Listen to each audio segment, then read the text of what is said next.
If you like the story, you can support the author on Patreon. Link is in the description. Chapter 101, Chapter 100.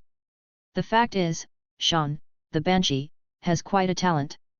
Although he was beaten by Fang Mo, he quickly recovered after falling into the water and used sound waves to locate the approximate position of the submarine. Soon enough, Charles sensed Sean's thoughts. He found the submarine's location. Charles looked up in surprise and said, "It seems our team members do have great potential. Eric, are you ready?" "I can't wait." Eric took a deep breath, his expression a bit gloomy. "This time, I won't let him escape again, I swear."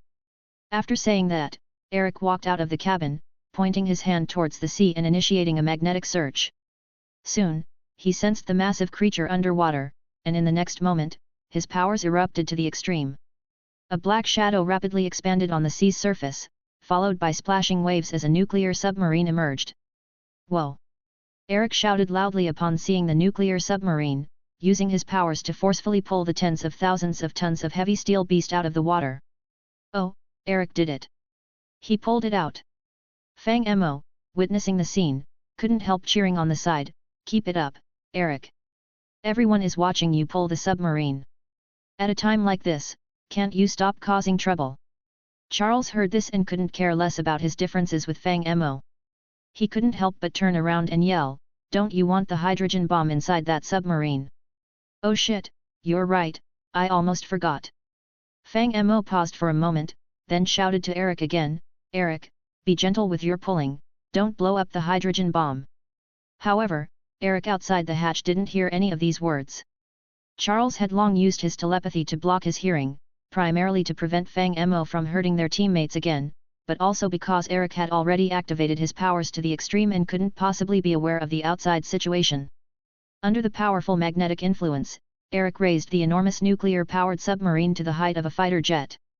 "What a monster!" Beast Hank glanced at the enormous creature outside the window and muttered to himself, then immediately maneuvered the plane to fly towards the nearby beach. In fact, apart from the people on the plane, the members of the Soviet Union and the Allied forces nearby were also shocked by the scene. The military knew very little about mutants, and this miraculous scene was truly awe-inspiring. After all, that was a tens of thousands of tons nuclear submarine.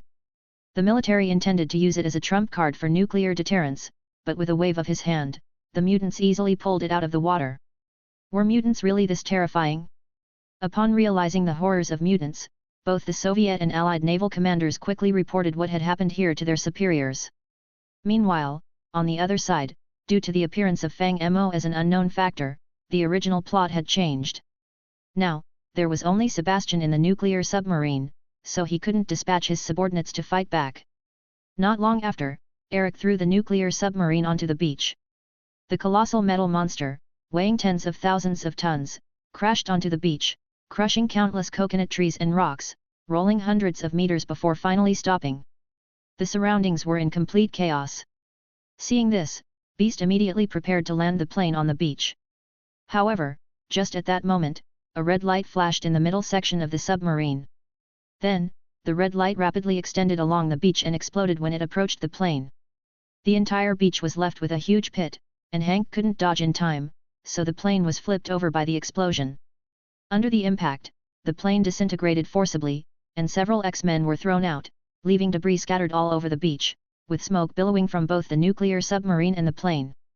From the wreckage of the plane, Fang Mo emerged. "Well, just before the battle, both sides destroy their vehicles. What a ridiculous act," Fang Mo couldn't help but comment. At that moment, the others also crawled out of the wreckage, holding their heads in pain. It was evident that they had been thrown quite heavily. On the other side, Black King Sebastian finally made his appearance. However, just as Sebastian appeared, Eric immediately rushed towards him without giving him any time to speak. He lifted his hand, and countless pieces of metal flew towards Sebastian. But Sebastian didn't even try to dodge, allowing the steel bars to hit him directly. His figure seemed to blur for a moment as he absorbed the kinetic energy, and the steel bars did no harm to him. Havoc Alex immediately stepped forward and shot a red beam from his chest. The effect was the same, with Sebastian appearing defenseless on the surface, but in reality, he was secretly absorbing the energy and relishing in it. "Eric, it's good to see you again," Sebastian said, not even glancing at Alex, smiling as he looked at Eric in front of him. But I'm curious, why are you standing on their side? Eric didn't say anything, just tightly clenched his fists. A large number of steel wires came alive and tightly wrapped around Sebastian's body. Why are you fighting for a dying race? Sebastian continued to express his views while tearing the steel wires on his body like tearing a piece of paper. Once humans realize that they have become a weak and backward race, they will fear, they will hate, and then they will do everything to exterminate us mutants. Eric raised his hand, and a few metal threads grabbed Sebastian's helmet. But Sebastian seemed to be prepared and directly held his helmet with both hands, forcefully bending the lower part of the helmet over his chin, making it impossible for external forces to remove his helmet. I apologize for what happened at the military camp, Sebastian said as he glanced at Eric, then waved his hand. A massive kinetic force sent Eric flying away. Eric! Everyone couldn't help but shout upon seeing this. Charles, Hank, Darwin, Logan, Salvador and others rushed towards Sebastian, seemingly trying to restrain him. But Sebastian just lightly stomped on the ground, causing a loud bang, and a few people were immediately thrown back. He must have absorbed the power of a nuclear explosion, Charles shouted immediately, don't fight him head-on. He's like a walking nuclear weapon now. Find a way to remove his helmet. Oh, look who it is. Upon hearing Charles's voice, Sebastian turned his head and smiled at him, thanks to you, I have to keep wearing this helmet. It's really annoying. Saying that, Sebastian directly rushed towards Charles. Charles felt a chill in his heart and instinctively raised his hand to block, but in the next second, a wire suddenly flew out from the side, wrapped around his waist, and forcefully pulled him away, narrowly avoiding the beam attack. As the beam missed its target, it hit the coconut grove behind, causing a series of terrifying explosions, turning everything within a few hundred meters into a raging inferno. What kind of monster is this? The young mutants were terrified by the scene, thinking, do we really have to fight against this thing? Is this Sebastian Shaw's true power? Moira, the secret agent nearby, muttered to herself upon seeing this, I finally understand why they raised Auschwitz 18 years ago. It's simply beyond human capabilities. I have to say, you two have quite the tacit understanding, Sebastian laughed upon witnessing the scene, but if I can defeat you once, I can certainly defeat you a second time. Are you ready to entertain me? After saying that, Sebastian rushed towards Charles. His combat awareness was indeed quite high, knowing to focus on taking down the controller first. After all, apart from Charles, no one else posed a threat to him. Charles panicked and quickly shouted, Eric! I'm here! A sudden shout came from a distance, and immediately Eric was yanked up into the air by wires, while a large amount of metal debris flew up, attempting to hinder Sebastian. Seeing this, Sebastian sneered, not bothering to dodge, and directly slammed into the debris. However, just as Sebastian was about to catch up with Charles, he suddenly noticed a white figure below, which made him pause for a moment. Emma! Sebastian stopped the pursuit and landed in front of Emma Frost, the White Queen. How did you end up here? Red Devil told me that your mission failed, I thought you were dead. I'm glad to see you're okay. Drop the act, Shaw. Emma looked at him, sighed, and said, can't you see it? We all failed. If I were you, I'd run for my life. Failed. Sebastian laughed upon hearing this, as if he had heard a funny joke. Emma, have you been brainwashed by them? You should know, we are unbeatable together. Once you help me get rid of that telepath, I can handle the rest. Is that so? Emma crossed her arms and asked as if she was watching a show, then have you figured out how to deal with the person behind you? What? Sebastian turned his head upon hearing this. And what he saw was that familiar face. In an instant, he was profoundly shocked. Chapter 102, Chapter 101. Is it really you? Seeing Fang Mo's appearance, Sebastian was instantly shocked. So, you still remember who I am? Fang Mo walked out from the middle of the nuclear submarine and smiled at Sebastian. I thought I accidentally gave you a concussion back then. You're not dead after all. Sebastian looked excitedly at Fang Mo. I've been looking for you for 18 long years, and you disappeared without a trace, as if you evaporated from the face of the earth. And now, here you are. I knew Emma and the others couldn't have failed. There must have been some unexpected situation. Like an unexpected pregnancy. Fang Mo shrugged, intentionally pointing at Sebastian's helmet. "Do you want me to turn this thing green for you?" Ha ha ha. Sebastian didn't seem angered, and it was unclear whether he didn't care or if he realized that Fang Mo was just teasing him. 18 years, and I still don't even know your name. Just like how Eric desperately wanted to catch up to me, I have been desperately chasing after you. Now, I possess the greatest power in this world. Sebastian clenched his fist, feeling the immense and boundless power within him. I've been waiting for this day for 18 years, and now, it's time for you to hand over your godhood to me. Seems like the hydrogen bomb has given you quite some confidence. Fang Mo chuckled, knowing that Sebastian had absorbed the energy of the hydrogen bomb. Well, I guess in a big showdown, you should look the part. Alright, let's fight. Upon hearing this, Sebastian stomped his feet on the ground and charged towards Fang Mo. A tremendous force erupted, creating a large crater several meters wide at the point of impact. Emma quickly turned herself into a diamond form, but the shockwave still blew her away, crashing into a nearby coconut tree. Facing Sebastian's direct charge, Fang Mo didn't dodge but instead raised his fist. The air around Fang Mo's fist slightly distorted, and then a pale white gravitational force field formed around it. This was a new application of gravity that Fang Mo had recently developed. After arriving in the X-Men's world, Fang Mo had consumed several concentrated essence berries and found that his control over gravity had improved slightly.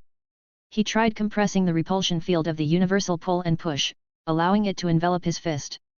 In doing so, while he performed a physical attack, the repulsion field would rapidly expand, inflicting crushing physical damage on his opponent. It looked somewhat similar to Whitebeard's Gura Gura no Mi, but the principles were entirely different. As for Sebastian, after absorbing the energy of the hydrogen bomb, his fist emanated terrifying light and heat, and he swung it directly at Fang Mo. Without any hesitation, Fang Mo also threw a punch forward. Both fists collided with each other, and for a moment, it felt like time stood still. The next second, a terrifying shockwave burst forth, and it felt as if everyone's hearts had been hammered, even those nearby were blown away by the force, and even the massive nuclear submarine was pushed back. Sebastian stood in place, his body expanding as he tried to absorb the overwhelming power. On the other hand, Fang Mo was forced to take 2 steps back. "Is this your power? A god?" Seeing Fang Mo take 2 steps back, Sebastian provocatively smiled. "It's time for a change. I will become the god of the new world." Why did things get so cheesy all of a sudden during the fight? Hearing Sebastian's words, Fang Mo couldn't help but comment, "If you're going to play like this, then I'm not interested." As he said this, Fang Mo's aura suddenly changed. A terrifying pressure emanated from him, instantly enveloping the entire beach. The mutants nearby suddenly felt their bodies become heavy, as if even breathing had become difficult. "Humanity, always ignorant and arrogant," Fang Mo suddenly said, then waved his hand, and Sebastian suddenly felt gravity reversing. He was uncontrollably sent flying towards the distant sea and splashed into it with a loud splash. In the next moment, Fang Mo appeared on the surface of the sea, and with a flick of his finger, he activated his Ring of Arcana, Zero Mode. An icy chill erupted from Fang Mo's fingertips, and the sea water froze into ice at a nearly absurd speed, rapidly spreading in all directions. In an instant, the shallow sea was frozen. After finishing this, Fang Mo waved his hand, and a blue ball of light flew towards the sky. The next second, the clear sky suddenly changed drastically as large masses of lead-grey clouds quickly gathered and condensed. The atmosphere on the battlefield became more oppressive and gloomy, as if it were the prelude to the end of the world, and everything sank into darkness. What is this?"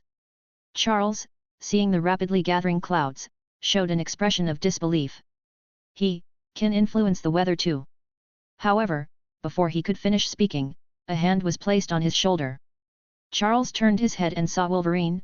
"Logan. I advise you all to leave quickly." Logan said with a cigar in his mouth, "You might not realize the severity of the situation, but I've seen him go berserk before. This beach might be wiped off the map. If you don't run, your fate will be the same as this beach." However, before Charles could say anything, a cable around his waist pulled him away towards a distance, and at the same time, the other mutants were also being taken away. After all, their combat suits were all fitted with metal, making it easy for Eric to control them. However, it's worth noting that Wolverine, Logan, did not leave with them. He cut the metal around his waist with his bone claws and then walked slowly towards the battlefield. "Aren't you going to escape?" Charles asked Logan through telepathy. "Didn't you say this entire beach will be destroyed? Why are you going there?" "Because he's my friend," Logan said quietly as he took a puff of the cigar. "I know what he's like, so I have to stop him before he goes crazy and destroys the world." Chapter 103, Chapter 102. "I have to prevent him from going crazy and destroying the world," Logan said solemnly, extinguishing the cigar and concealing it close to his body. Without paying any more attention to Charles's telepathic connection, he ran towards the direction of the battlefield. Meanwhile, on the other side, a burst of red light suddenly emerged from beneath the frozen sea, followed by a large amount of water vapor erupting and the ice rapidly melting. Sebastian struggled his way out of the water. "You can't kill me," Sebastian declared, emitting an astonishing light and heat from his entire body. The sea water around him evaporated instantly, and anything that approached him began to melt in an instant. His eyes glowed crimson as he stared at the figure in mid-air. "I am destined to become you, the new god of this world. How can a human be called god?" Fang Mo looked down coldly, stretching out a single hand. Under the influence of the void ring, the gravity of the entire beach suddenly increased to a terrifying level. Submarines, airplane wrecks, and all objects creaked and flattened, even the sand compressed into a smooth surface. Sebastian couldn't control his body and knelt on the ground in pain. Indeed, although he claimed to be able to absorb all forces and energies, he seemed unable to absorb the gravity of the planet itself, at least not in this movie universe. After all, if he could absorb gravity, it would mean he was constantly charging, and he could fly around in the sky. But in reality, he never flew once, except for that one time when Magneto killed him and controlled his corpse to float in the sky as a display. "You like absorbing energy, don't you?" Fang Mo looked down at Sebastian and smiled faintly. "In that case, I'll let you absorb enough today." With that, a faint blue light appeared in Fang Mo's hand, the Ring of Arcana, Swift Wolf's Rending Gale mode. He raised his hand, and a tornado rose from the ground, shooting straight towards the clouds in the sky.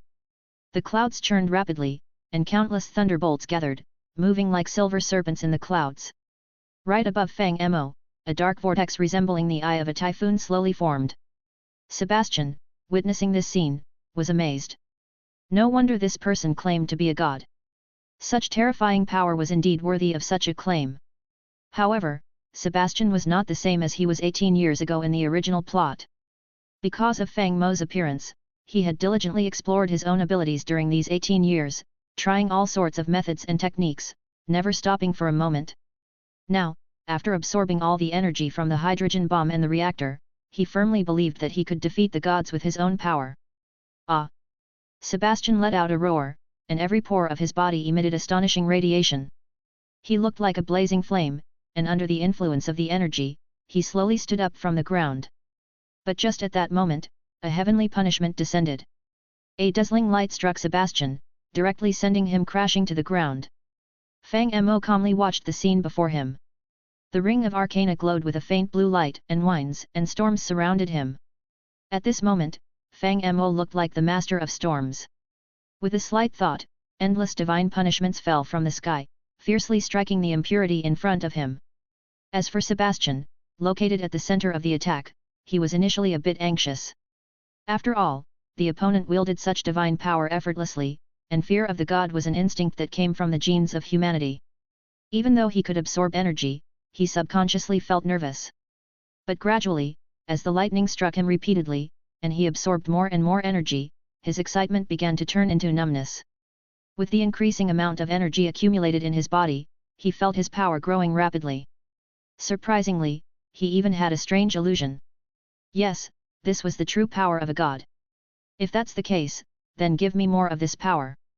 Under the dense lightning strikes, Sebastian slowly stood up. He opened his hands, embracing the baptism of thunder and lightning.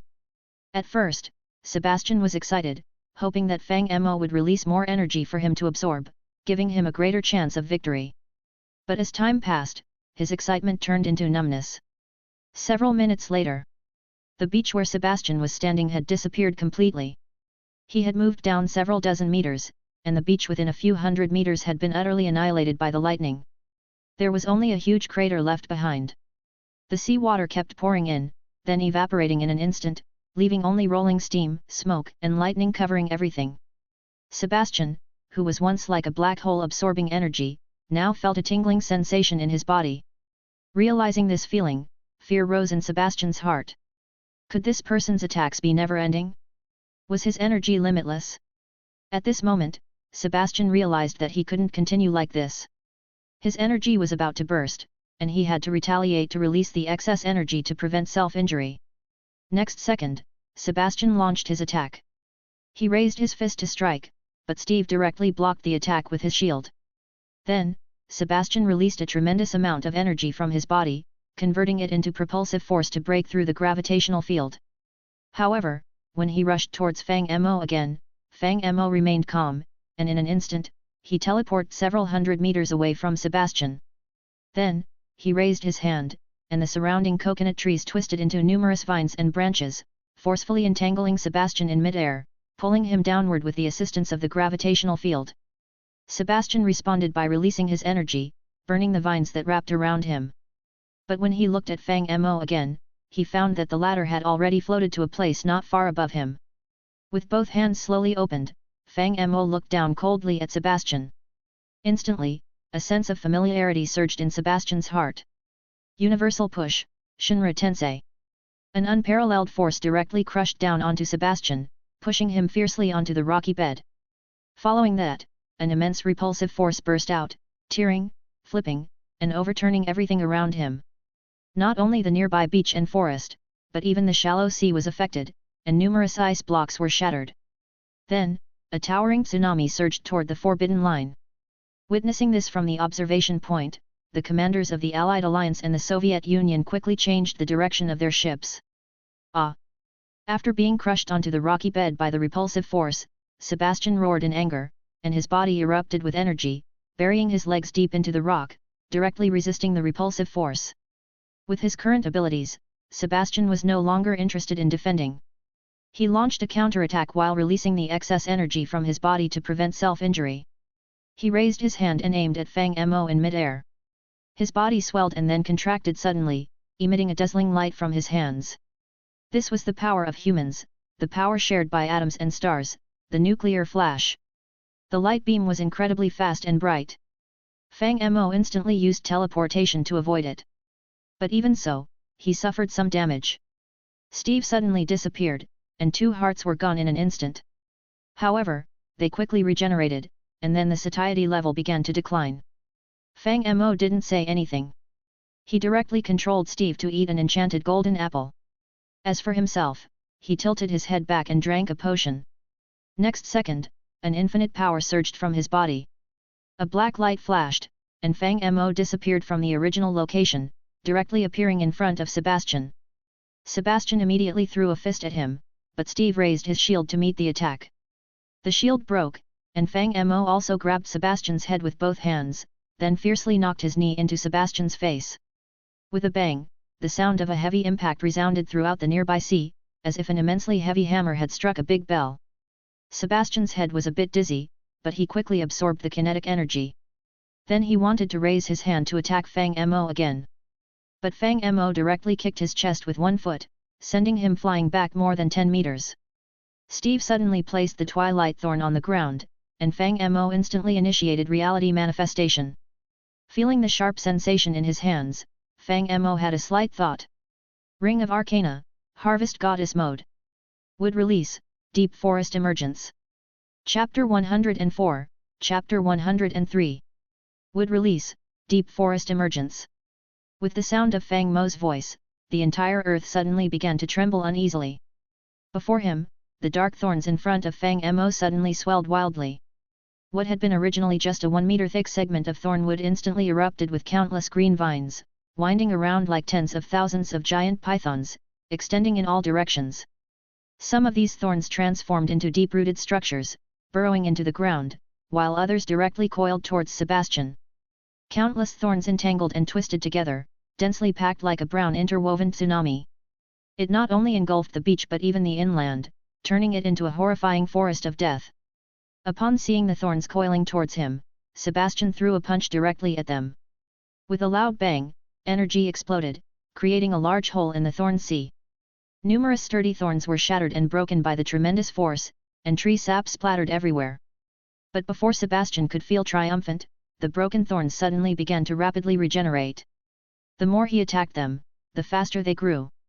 It seemed like they were absorbing Sebastian's energy, entwining him firmly in place once again.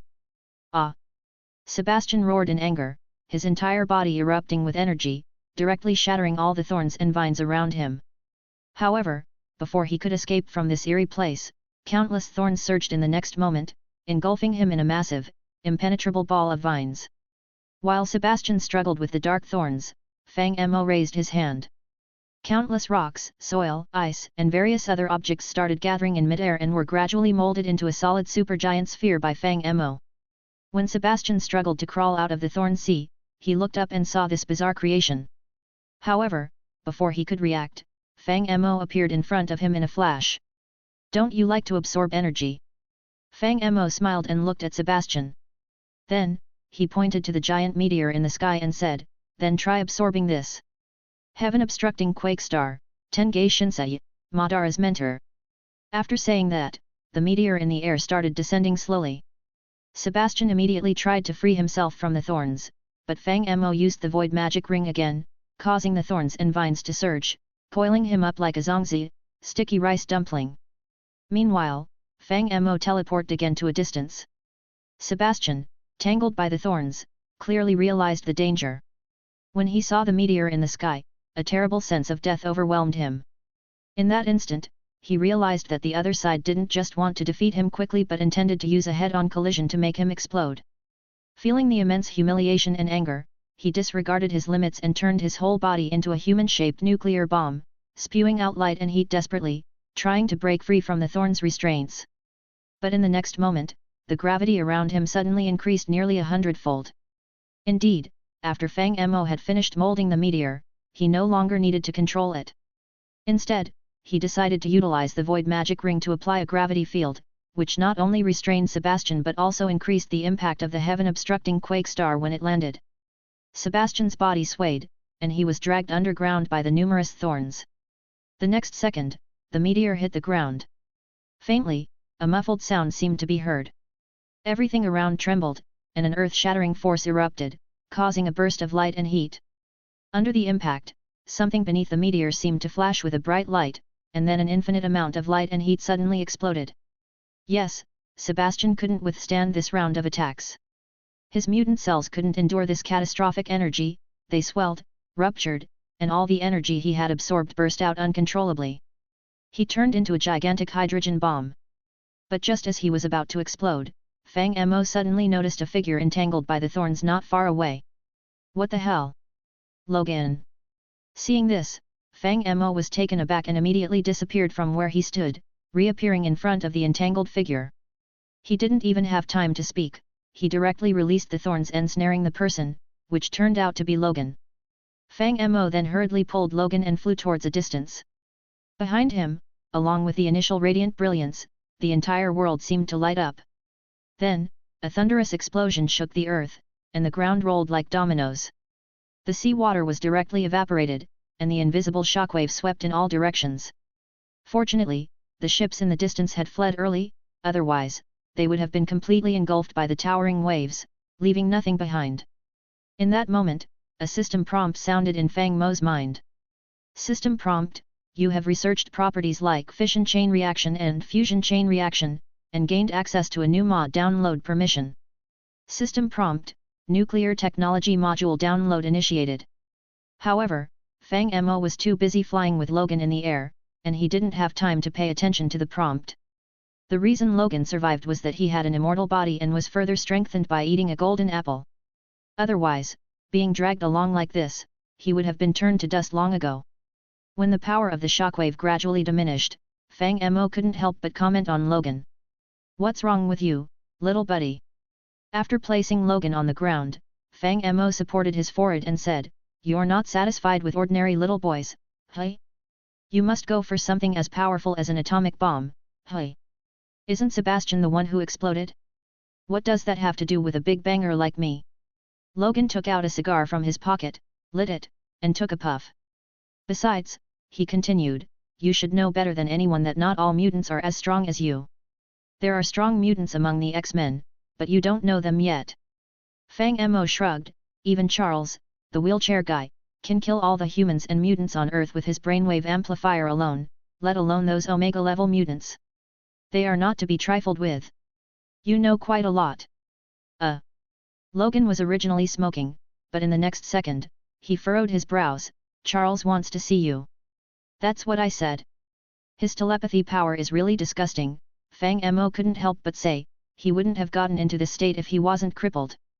Where's my little stick? He's crippled now. Logan took a puff of the cigar and said, what? Fang Mo was taken aback. He's really crippled?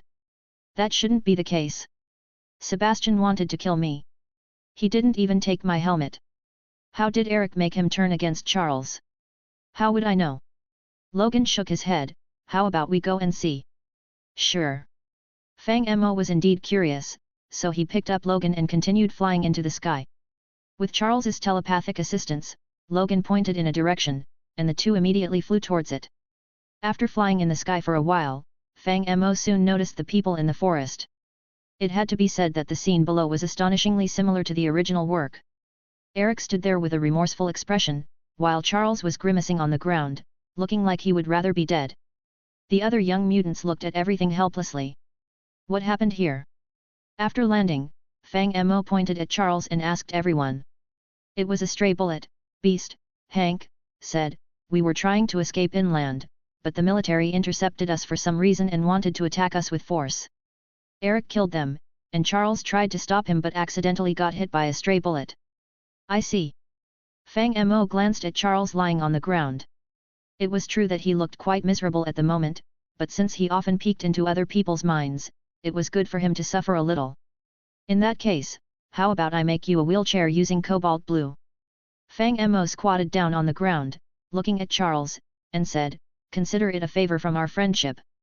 I'll even apply 5 layers of redstone, which will increase your efficiency. With this, you can reach speeds of 60 km per hour effortlessly. How about we go check on Eric first? He might be in worse condition than me after the explosion, Charles responded, ignoring Fang Mo's offer. Okay, let's go. Fang Mo also felt a bit puzzled. Thus, he continued flying with Charles, carrying Logan in his arms, towards Eric's location. Chapter 105, Chapter 104.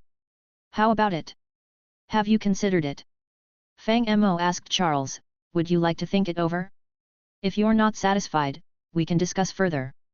Although I haven't tried it before, I think we can enchant the wheelchair separately. Attach redstone to the wheels, durability to the battery, efficiency to the engine, and protection to the seat. I heard that someone wrote novels while sitting on a wheelchair, so I believe you can do it too. No, I don't think that's a good idea. Logan couldn't help but rub his forehead. I think he doesn't really want a wheelchair, he wants to stand up. You see, we're getting off track. Fang Mo smiled and shrugged.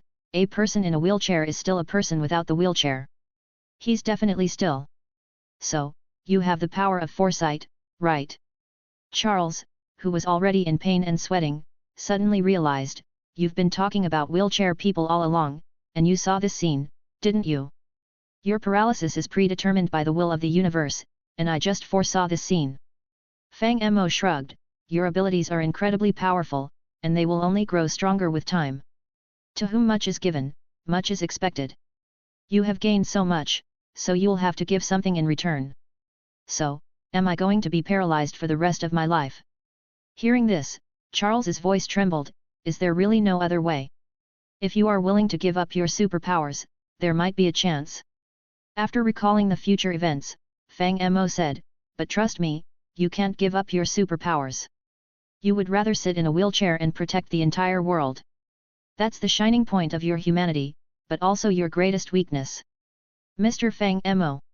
Eric spoke up, I heard that you have a potion that can heal all injuries. I'm willing to exchange anything for it. Can you? Oh? Are you sure you want to heal him? Fang Mo smiled and looked at Eric, your ideologies are completely different. Charles advocates harmonious coexistence between mutants and humans, which you know is almost impossible. So are you sure you want to save an enemy? But he is my best friend.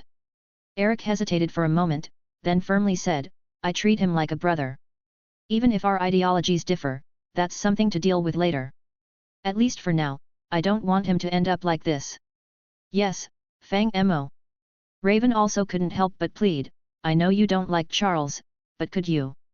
I can heal him, but not now. Fang Mo interrupted Raven, after he learns to grow, I will come back and heal him. Yes, Fang Mo wasn't lying about that. In fact, strictly speaking, Charles was a good person, and his future ending was quite tragic. In X-Men 3, he was disintegrated into atomic dust by Phoenix. In X-Men, Days of Future Past, he was killed by a group of Sentinel robots at the beginning. In Logan, he suffered from dementia and was killed by Logan's clone with claws through the chest. In Doctor Strange in the Multiverse of Madness, in a parallel world, he tried to invade Scarlet Witch's consciousness and got his neck twisted off. It turned out that after Charles grew older, he became more steady and became a kind and gentle professor. But now, he was still young and often too arrogant. So Fang Mo planned to leave him for a while and give him some time to grow, and then consider helping him later. Come back. Hearing this, Raven seemed to suddenly realize something. Wait, you mean you're leaving? I'm not a member of your team. I only cooperated with you to find Sebastian. Fang Mo smiled, and he still had some good feelings toward Raven at this stage. Now that he's been dealt with, and you're facing a split within your group, there's no point in me staying, is there? Wait. However, just at this moment, Eric suddenly stepped forward. Fang Mo turned to look at Eric. I want to ask you a question, is that okay? Eric also looked at Fang Mo. Ask. Do you think humans will allow your existence? Eric was straightforward, asking, I'm not sure if you're a mutant or a god, or something else, but do you think the United States, the Soviet Union, all of humanity, will tolerate an uncontrolled being like you? Eric. Charles realized it instantly. His good friend wanted to recruit the god to his side.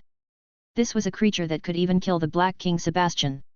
If he joined Eric's camp, who knows how long humanity could survive? Eric, don't be an alarmist.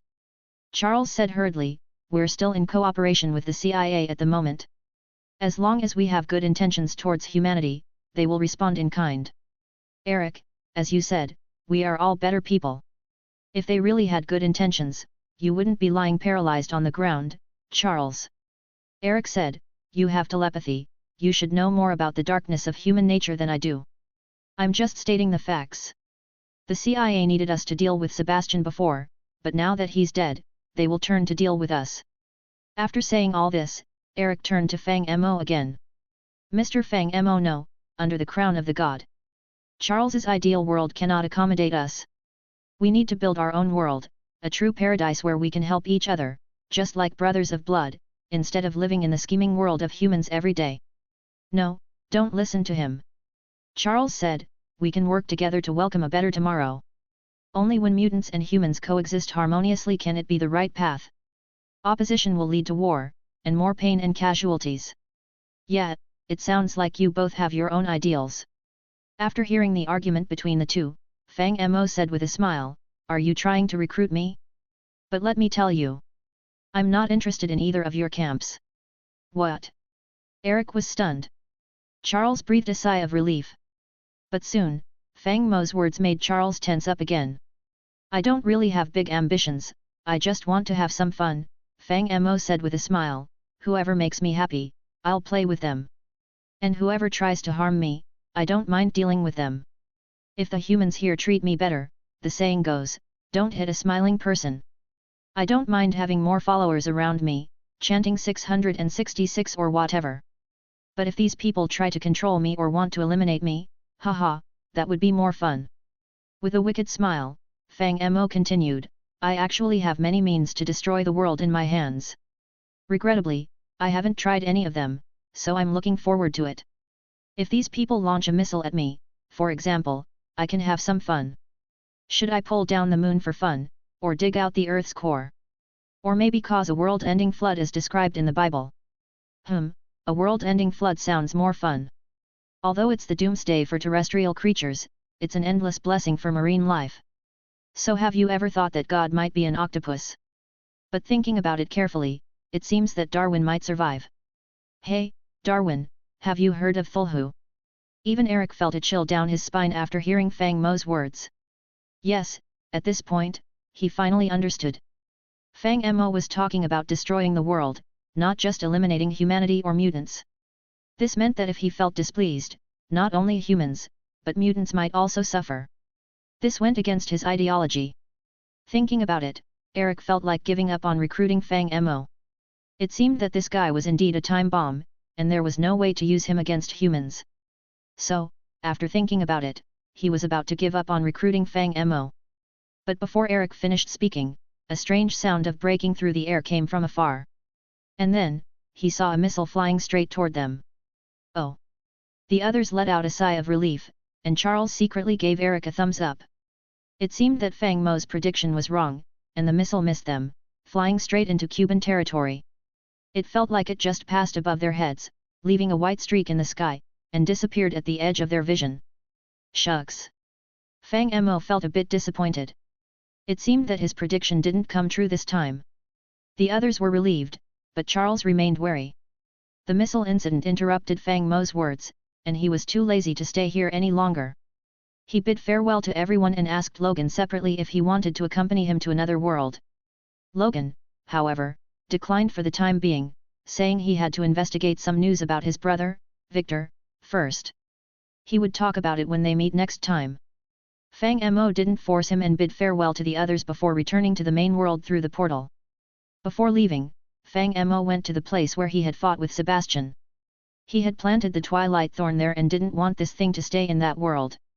After all, the world had quite a lot of advanced technology, and if someone figured out how to make Twilight Thorns, it would be too troublesome. However, when he arrived at the location, Fang Mo realized that he was worrying too much. The explosion caused by Sebastian was comparable to a large hydrogen bomb, and the Dusk Thorn couldn't withstand the center of the explosion. It was instantly vaporized. Luckily, Fang Mo had deliberately kept a small piece of the Twilight Thorn in his storage space.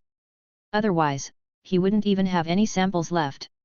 He needed it if he wanted to unleash the wood release, Twilight Thorns emerges in the future. After dealing with this potential problem, Fang Mo couldn't be bothered to stay any longer and returned to the main world with Steve's help. In the next moment, the black mist flickered, and Fang Mo was back in the embrace of the main world. Chapter 106, Chapter 105. This chapter is sponsored by Ender Reaper 64, Patreon.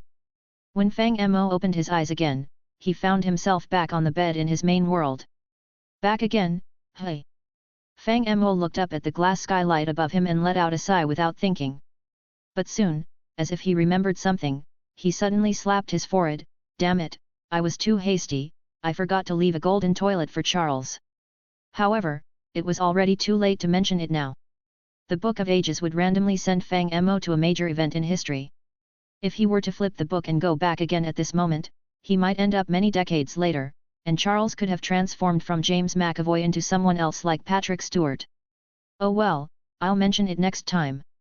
Fang Mo shook his head, silently reminding himself to add golden toilet for Charles to his to-do list, so he wouldn't forget it next time. After noting this down, Fang Mo slowly sat up on the bed and then walked outside to survey his territory. Since he didn't have any means to activate chunks like the world anchor, everything remained the same as he left it. Even the crops he harvested before had not regrown. There were only young shoots of crops in the fields. Fang Mo controlled Steve to return to the warehouse and tidied up the miscellaneous items he had with him, clearing out the alchemy bag and his backpack. After that, Steve quietly picked up some tools and walked into the mine. In fact, this had become a regular routine every time Fang Mo returned. Steve would go underground to mine, while Fang Mo would sort out the new modules he had unlocked and see which ones he could utilize. This time, when Fang Mo entered the X-Men world, he didn't unlock many modules. Bamboo, customized Steve, and nuclear engineering were the only ones. Nuclear engineering was definitely the first to be ruled out, it was too complex. Back when Fang Mo played on the server, even his partner, Xiao Yao, cursed and complained while dealing with this module. Besides, it seemed to involve radiation and other complexities, which Fang Mo definitely didn't want to touch. As for customized Steve, this module didn't require any research at all, it was just a reskin tool. Now, let's talk about the bamboo module. Fang Mo did have some impressions of it. It seemed to be a decorative and lifestyle module. It was not difficult, and some of the items in it were quite useful and suitable for him. If Fang Mo remembered correctly, there was something called a drawer in the bamboo module, which only occupied one block but had a capacity similar to a large wooden crate. Meanwhile, bamboo in the module could be burned into bamboo charcoal, and bamboo grew quickly, which was much more useful than chopping trees to make charcoal. In addition, there seemed to be a useful tool called a stone mill in the bamboo module. This device could grind wheat and rice, increase the production of blaze powder and bone meal, or grind cobblestone into gravel and sand. Although other industrial modules had similar functionalities, such as grinding machines and pulverizers, Fang Mo didn't know how to create them, and they also required energy to operate, making them less convenient than the stone mill. Thinking of this, Fang Mo decided to study the bamboo module thoroughly. Although he really didn't like the workbench, he had a moment of enlightenment before, and he realized many things. He tried to restrain his irritable emotions, increase his patience, and become calmer. Now, he wouldn't lose control over trivial matters and erupt like an active volcano, only thinking about pulling his partner over. After all, that would be too selfish. However, to say that Fang Mo didn't miss his home and his partner at all would be impossible. But, well, how should he put it? People had to experience ups and downs in life and learn to grow. So, when Steve returned home with a bunch of minerals, Fang Mo immediately started researching the bamboo module. Since it was the bamboo module, everything naturally revolved around the concept of bamboo. Thanks to the help of his friend, Fang Mo did have some understanding of this module. After loading the bamboo module, Minecraft's main world would introduce a plant called bamboo. This plant only grew into bamboo under artificial light and spread around, continuously proliferating. It's worth mentioning that only a hoe could fully harvest bamboo. So Fang Mo made a bunch of hoes and sent Steve out of the house to collect bamboo. Fortunately, the Minecraft world Fang Mo was in was different from the game. As long as new modules were loaded, the entire world would change, instead of only generating new module-related things in the unloaded chunks, as it was in the game. After wandering around for a while, Steve found many bamboo shoots on a hilltop and started harvesting them, taking all the bamboo shoots on the entire hilltop. Fang Mo then separately opened a platform around his house to plant bamboo. He casually placed the bamboo shoots on grass blocks and inserted some torches. Then, he just had to wait for the bamboo shoots to grow into bamboo. During the waiting time, Fang Mo wasn't idle, he also studied some large-scale technology-related modules. For example, thermal expansion and industrial age. However, without the recipes, Fang Mo's progress was indeed very slow. In thermal expansion, he first tried to make several metal gears according to his memory, then tried for a long time to combine glass, iron, and gears to make something called a machine frame.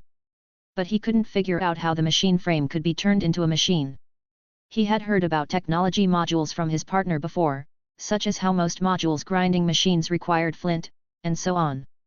But what else was needed besides flint? This was Fang Mo's knowledge gap. So he temporarily gave up on thermal expansion and turned his attention to the industrial age module. This module had existed since ancient times, and Fang Mo had also heard of it, especially when accompanying his partner to build reactors and arrays. He couldn't help but remember some material names, such as circuit boards and mechanical casings. Moreover, every time he played with her, he would always hear her complain. She would say things like the creator of the industrial age learned bad things from the creator of Greg Tech, and she had to smash the board and cut the wire for no reason. Fang Mo recalled for a moment, fiddled with the workbench for a while, and unexpectedly figured out how to make a pulverizer. Using the same method to deduce and explore, he also figured out the recipes for the compressor and extractor. However, when Fang Mo wanted to make an electric furnace, it seemed like his luck had run out. No matter how he arranged the stone furnace, redstone, or cobblestone, he couldn't find the recipe for the electric furnace. So he gave up and decided to study the generator's recipe instead. He vaguely remembered that the generator required a battery and some other things. But honestly, Fang Mo didn't even know how to make a battery, let alone other complex items, so it was too difficult. After several days of unsuccessful research, Fang Mo felt his headache returning. To prevent his emotions from becoming irritable again, he decisively put aside his study of the technology modules and turned to read the Tinker Construct Codex while harvesting another round of bamboo. Compared to the complexity of the industrial age module's crafting items, the bamboo module was clearly much simpler. Fang Mo put the bamboo into the workbench and tried it out. As a result, placing 3 bamboo horizontally created paper, placing 4 together created bamboo blocks, separating them created bamboo baskets, arranging 3 in a V-shape created bamboo bowls, and arranging 6 created bamboo fences. Placing 2 vertically created sticks. This was too user-friendly. Fang Mo even accidentally discovered a recipe from the bamboo module. Of course, this was purely coincidental. He happened to have several books he wanted to enchant, and he absent-mindedly placed them on the tool station in the codex. However, there happened to be a piece of bamboo on it, and the recipe appeared inexplicably. This really delighted Fang Mo. This was his third tutorial book other than the Tinker Construct Codex and the Tinker Construct Armor Codex. Reading books brings me joy. Fang Mo was in a great mood, holding the book and reading it with relish. Of course, Steve wasn't idle either. He continued to mine, slaughter animals, harvest crops, and burn a bunch of bamboo charcoal. Time passed quickly. When Fang Mo's crops overflowed again, he had thoroughly researched some items in the bamboo module. The recipes for the stone mill and the drawer were straightforward, and Fang Mo quickly made them. After that, he also figured out how to make something called a fireplace in the bamboo module. This thing was somewhat similar to Pam's kitchen. Many food recipes in the bamboo module required this thing. But its synthesis method was quite unique. Fang Mo could think of things like charcoal, flint, and bamboo baskets, but iron bars, who could have thought of that? Fortunately, Fang Mo had the cooking tutorial book from the bamboo module, otherwise, he probably wouldn't be able to figure it out. It must be said that reading books indeed made people stronger. In addition to the cooking recipes in the bamboo module, Fang Mo also unexpectedly found several unique traits in the codex. Such as Brown's Magic, Honest Gentleman, and even the Book of Revelation, which instantly made his monotonous life full of fun again. So he decided to delve into them thoroughly. Chapter 107, Steve Chapter 106. This chapter is sponsored by Ender Reaper 64, Patreon. I have to say, the Tinker Construct module has truly opened up a new genre. Fang Mo couldn't recall how many slices of bread he had eaten, nor could he remember just how many attachments this thing had. In truth, if the Tinker Construct module only contained the original version, it would be nothing more than a decent utility mod. However, the sheer number of attachments and the vast imaginations of the creators make it truly extraordinary. Endless attachments, modifications, crossovers, all of these add countless materials and various attributes to the Tinker Construct module, making it strive for perfection.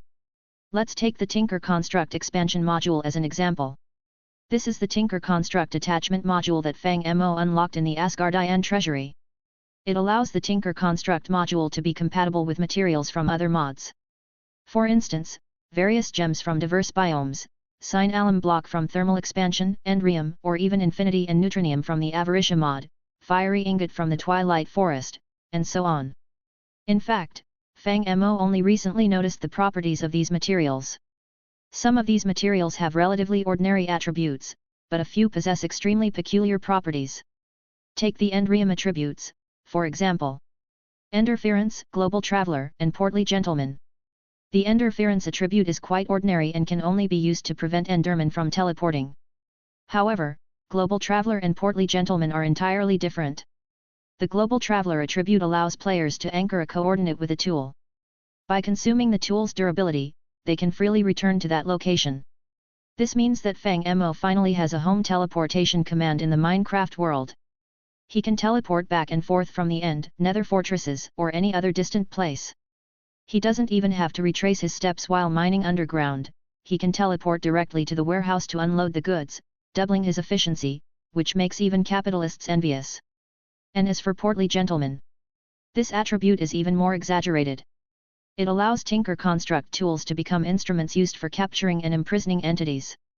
With a simple shift plus right click, he can capture any living being and store it in the tool. This thing can even capture boss creatures. Even powerful beings like the Chaos Guardian from Draconic Evolution cannot escape the capture of Portly Gentleman. Of course, the more powerful the entity, the more tool durability is consumed. Honestly, when Fang Mo saw this attribute, he almost burst out laughing. Before, he was still troubled because he only had one creature capture space, and if he took the Ancient One, there would be no room for Wolverine Logan. But now, he can take them both with him. Of course, from now on, if Fang Mo encounters a villain he dislikes, he can simply find a weapon and seal them inside. Just like the Mayfuba from Dragon Ball, seal the enemy in an electric rice cooker, take them out for a beating whenever he wants, and put them back in to continue the sealing. Yes, the Tinker Construct module actually has a pot tool. Although it's a frying pan and not an electric rice cooker, it's still a pot. So, if anyone dares to offend Fang Mo in the future, he can simply seal them in the frying pan and then play with them all day, frying feces. Haha, that would be so much fun. Thinking of all this, Fang Mo immediately researched the recipe for the Endrium. This thing is actually an alloy from the thermal expansion mod. Because it comes from the alloys of other mods, the Tinker Construct Compendium doesn't have records of the related alloy recipes. If this were the old Fang Mo, he probably would have exploded on the spot. However, after some refining, he has already mastered special alloy techniques. Since this thing is called the Endrium, it must contain ender pearls, right? So Fang Mo directly threw an ender pearl into the Tinker Construct furnace. After the ender pearl melted, Fang Mo controlled Steve to go to the warehouse and throw in all the ores and ingots he could find. In an instant, the entire Tinker Construct furnace was boiling. All sorts of alloys crazily appeared. However, Fang Mo wasn't angry at all, he just waited with a humming tune. This is actually a kind of indirect application of the method of exhaustion. By casting a wide net, many alloys can be produced by throwing all these metals in at once, which is better than testing them one by one. After all, the Endrium is definitely made by melting the ender pearl and other metals together. As long as Fang Mo throws in all the known metals, there is always a possibility that he will randomly get this thing synthesized.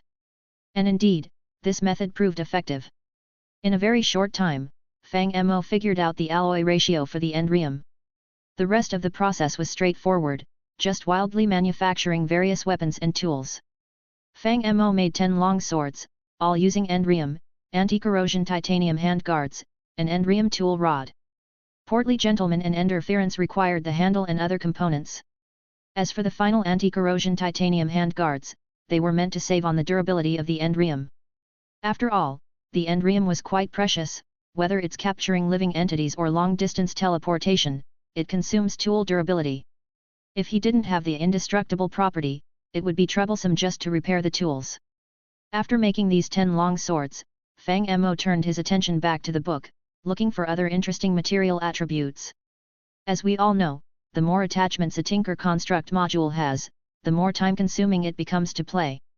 Fang Mo was happily studying weapons and armor, letting Steve go mining when he got tired, or researching the crafting recipes from the Industrial Age, making some food from the bamboo module, and doing various tasks simultaneously.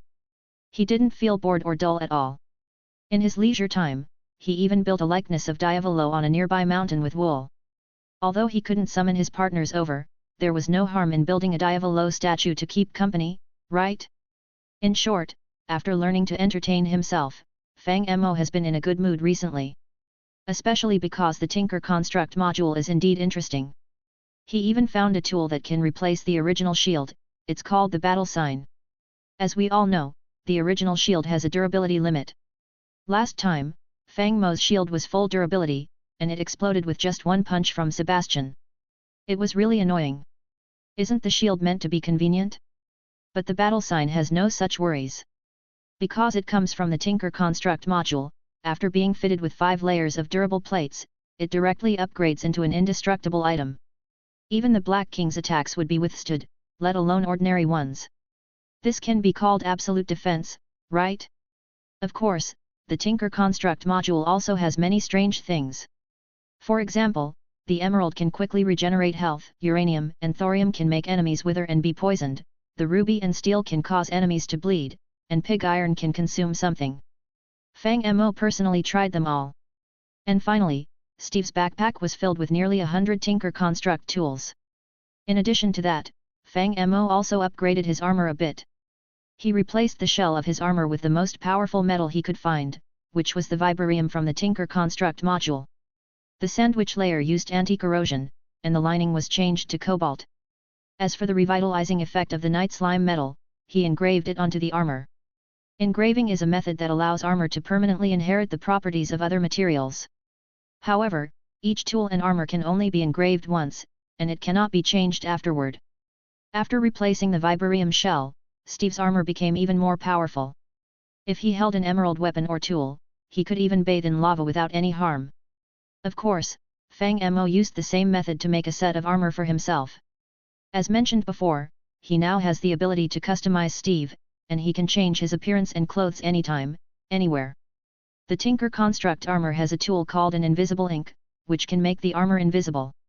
Fang Mo decided to make a set of invisible armor for himself and wear it in reality to see how it looks. This way, it would be really difficult for others to hurt him. First, they would have to break through his invisible armor, then break through the enormous defense shared by Steve, and finally break through Fang Mo's skin, which is far tougher than the Hulk's. Just stack defense. Well, it's like having thick skin, you know? Fang Mo never thought that he was strong enough. Although he has been steadily advancing in the Marvel Universe and the X-Men universe, it doesn't mean he is invincible, right? In the Marvel Cinematic Universe, there are background gods like the Pantheon, the Six Infinity Gems, the Cosmic God, Celestial Entities, Captain Marvel, or the X-Men's Omega-level mutants, and powers like the Phoenix Force or Apocalypse, which can all cause damage to him. Although Fang Mo knows he won't die, it doesn't mean he wants to die just to try it out, right? Moreover, he has the Mistcraft module. Who knows what book of ages he will dig up next? Dragon Ball? One Punch Man? Mob Psycho 100? Food Wars? If he thinks about it carefully, there are quite a few worlds that can cause him harm. So he certainly won't stop himself from getting stronger. Besides, gradually becoming stronger is itself enjoyable. As Fang Mo was enjoying his game time, Steve had been diligently mining. With the Tinker Construct S hammer, he could mine a 3x3 area at once, and after a horizontal expansion, the mining range became 3x5. So now Steve's mining efficiency was terrifyingly high. So it didn't take long for Steve to find real fun for Fang Mo in the abandoned mine. It was a brand new golden book with the English title Naruto written on it. What the heck? It's anime. It's anime. Ha ha ha ha. At the moment Fang Mo saw this golden book, he kicked the nearby crafting table and then rushed towards the warehouse. In the next second, a white light flashed, and Steve returned to the warehouse through Portly Gentleman. Thanks to the help of the Chinese localization mod, Fang Mo understood the meaning of these words. Naruto, wasn't it the English transliteration of Naruto Uzumaki's name? Clearly, this book of ages has finally opened the door to the world of anime for Fang Mo. And this first stop would be Naruto. Chapter 108, Steve Chapter 107. Staring at the golden book in his hand, various scenes began to float in Fang Mo's mind. He had indeed watched Naruto, but his knowledge was limited to a casual viewing, and he couldn't recall every detail vividly. In Fang Mo's memory, Naruto could be summarized as a family drama of the Uchiha clan. He could remember some character names, like Tsunade, Jiraiya, Kakashi, Rin, Konan, Hinata, and others. However, he had no idea about their birth years or ages. But that was not a problem. Soon, Fang Mo would find out. With a thought, Steve immediately began organizing his items. After mining and smelting countless ores, Steve had gained a considerable amount of experience points, and the supersized backpack mod allowed him to use experience to increase his inventory space. As a result, Steve's backpack capacity had become quite exaggerated. Coupled with items like the alchemy bag and ender chest, he could almost pack up and carry half of a small house. This time, Fang Mo deliberately prepared a lucky block, just in case of any unexpected returns. He didn't want to experience a situation where he had to deal with the Third Ninja War to the Fourth Ninja War again. Even Madara would shake his head at such a predicament. After organizing everything, Fang Mo immediately had Steve open the Book of Ages. Familiar particle like black mist surged from the book, engulfing Fang Mo and Steve. Soon, the feeling of weightlessness vanished, and Fang Mo opened his eyes, finding himself in a vast forest. Damp and cold mist filled the woods, permeated with the scent of decaying leaves. Oh, a forest as the starting scene. Fang Mo commented while looking around. The trees here were impressively tall and majestic. After all, this was an anime world, significantly different from the real world. These trees were already extraordinary. Earth didn't have such grand and lush giant forests. However, in the Naruto world, such sights were quite common. It felt like the soil here was enriched with, well, chakra infused. Not knowing his exact location, Fang Mo decided to explore the nearby area. During his exploration, he unexpectedly discovered something. Not far from the riverbank, a small figure sat, looking desperate as she leaned against a large rock. Her clothes were stained with blood, and she used her hand to cover her stomach. A faint green light emanated from her hand, indicating that she was trying to heal her wound. However, the effect seemed limited, as fresh blood continued to ooze from between her fingers. I don't want to die. Seeing her stomach wound continuously bleeding, the girl appeared terrified. Her voice trembled as she pleaded, "Please, please don't let me die." Fang Mo then noticed some details about her. On her forehead, she had a metal plate with the Konoha symbol, resembling a small whirlpool. Additionally, her eyes were white, with hardly any distinction between the iris and sclera. At first glance, it seemed like she was rolling her eyes in fear. Clearly, she was a member of the Hyuga clan. Realizing this, Fang Mo instantly appeared in front of her. Startled by the sudden appearance of a stranger, the girl seemed frightened. She tried to get up, but it appeared she accidentally injured herself further or ruptured an internal artery. Suddenly, she spat out a mouthful of blood and collapsed at Fang Mo's feet. "Can't you just stay still when you're about to die?" Fang Mo sighed helplessly. He squatted down, held the girl's chin, and took out a healing potion to give her. "Come on, open your mouth and drink this." To his surprise, the girl looked at him fearfully and tightly closed her mouth, as if she were a girl giving the silent treatment to her boyfriend. It was as if she had something to prove by not opening her mouth even though she was about to die. It was exasperating. "Why won't you open your mouth to drink the potion? Damn it, you're about to die." Fang Mo was astonished. The girl had just said she didn't want to die, yet now she refused to take the potion that could save her life. "Drink it.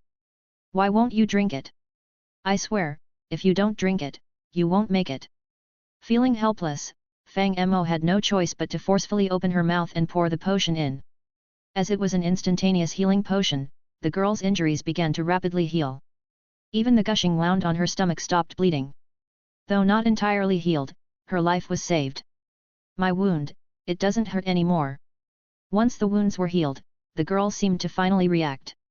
She looked at Fang Mo in astonishment and asked in a shaky voice, Aren't you a ghost? Did you save me? I saved your life out of the goodness of my heart, and you say I'm a ghost." Fang Mo was taken aback and couldn't help but explain, "Listen, now that you've figured it out, I won't pretend anymore.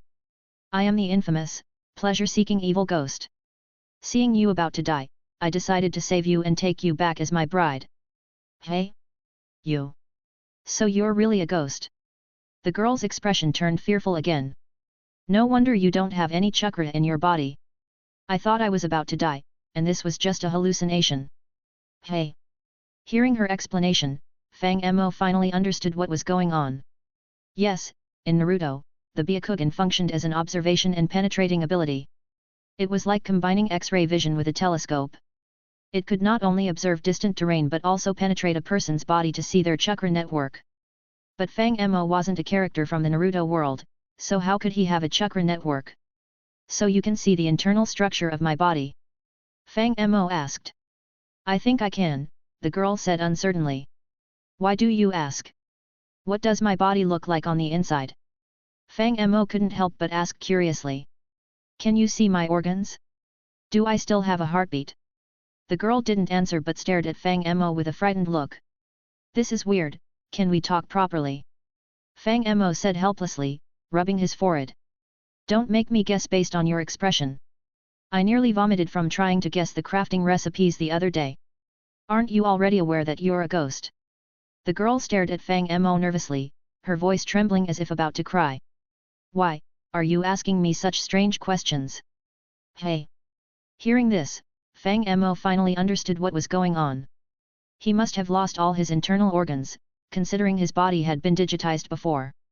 He was probably just a spiritual entity of rules now, not needing any of the human body's necessities. But that didn't make sense. Fang Mo had experimented with this before. Even after performing 5 dragons around the pillar to his heart's content, why was he still, functional in certain aspects? Note, LOL. This is getting strange. Fang Mo absent-mindedly touched his chin. It seemed he would have to dissect himself when he had the chance. He also needed to find Orochimaru to borrow a microscope and see how intact his little, balls were. It wouldn't do for them to turn into mosaic cubes while he was twisting them in a petri dish. That would be too embarrassing. But that was all a matter for later. For now, he needed to clarify some things with the girl in front of him. Thinking about this, Fang Mo took another look at the girl. She seemed to be in her early teens, with baby fat still on her face. Under normal circumstances, it was impossible for a person to die in the forest alone. It was evident that the current time and situation didn't match. I have some questions for you. Fang Mo thought for a moment and then asked directly, what year is it now? Where are we? And what's your name? Chapter 109, Steve. Chapter 108. Hey! After hearing Fang Mo's question, the other party also looked puzzled for a moment. She had initially thought Fang Mo would inquire about classified information regarding Konoha, but to her surprise, he asked such an unrelated question. It seemed like he was quite unpredictable. Thinking this way, she became a bit fearful. It is currently the 50th year of Konoha, and we are near the northern forest of Kikyo Mountain, she said nervously. As for my name, I am Hyuga Hatsuisa. Oh, I see. Fang Mo subconsciously nodded, then realized he might have arrived too early. Honestly, he had no idea what the 50th year of Konoha referred to, or where Kikyo Mountain was. He had only understood her name from what she said. Am I going to start another killing spree?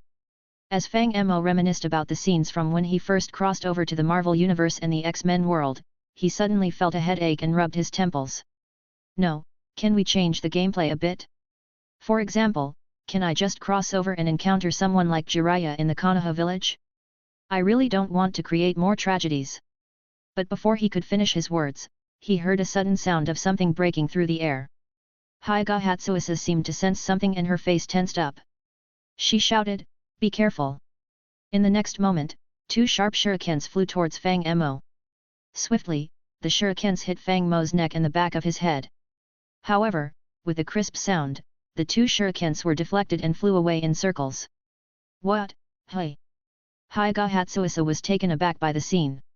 As for Fang Mo, he just stood up expressionlessly and turned around while saying, "So, when can we skip this process?"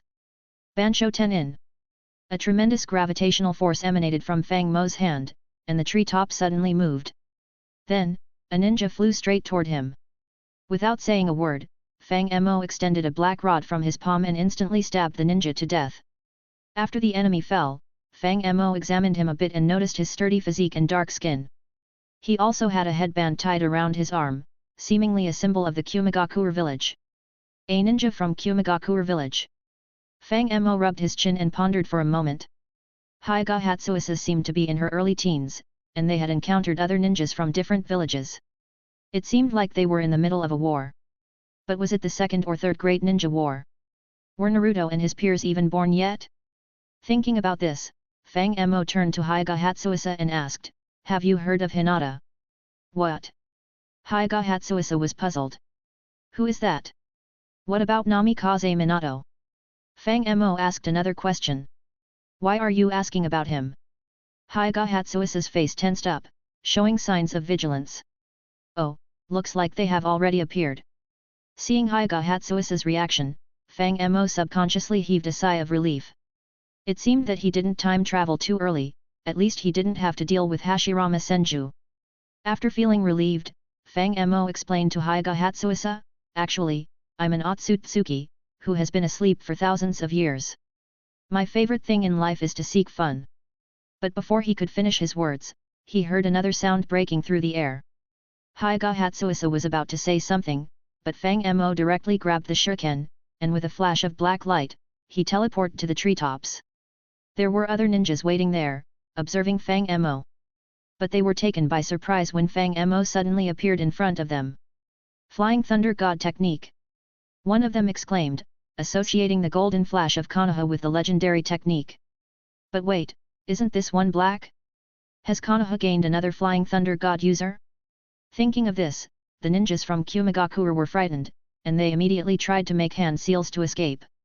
However, before they could do so, Fang Mo directly thrust the shuriken into one of their crotches, and then kicked him away. The ninja exploded into a firework in mid-air. The cruelty of this scene shocked Hyuga Hatsuisa, and even Fang Mo found it a bit ruthless. As for the remaining two Kumigakure ninjas, one turned into a burst of lightning, and the other turned into a small wooden stump, clearly using the body flicker technique and substitution jutsu to escape. Sneaky little Kumigakure ninjas. Seeing this, Fang Mo couldn't help but comment. Out of those attacking him, only two Kumigakure ninjas were left, and they glanced at each other in fear before quickly fleeing.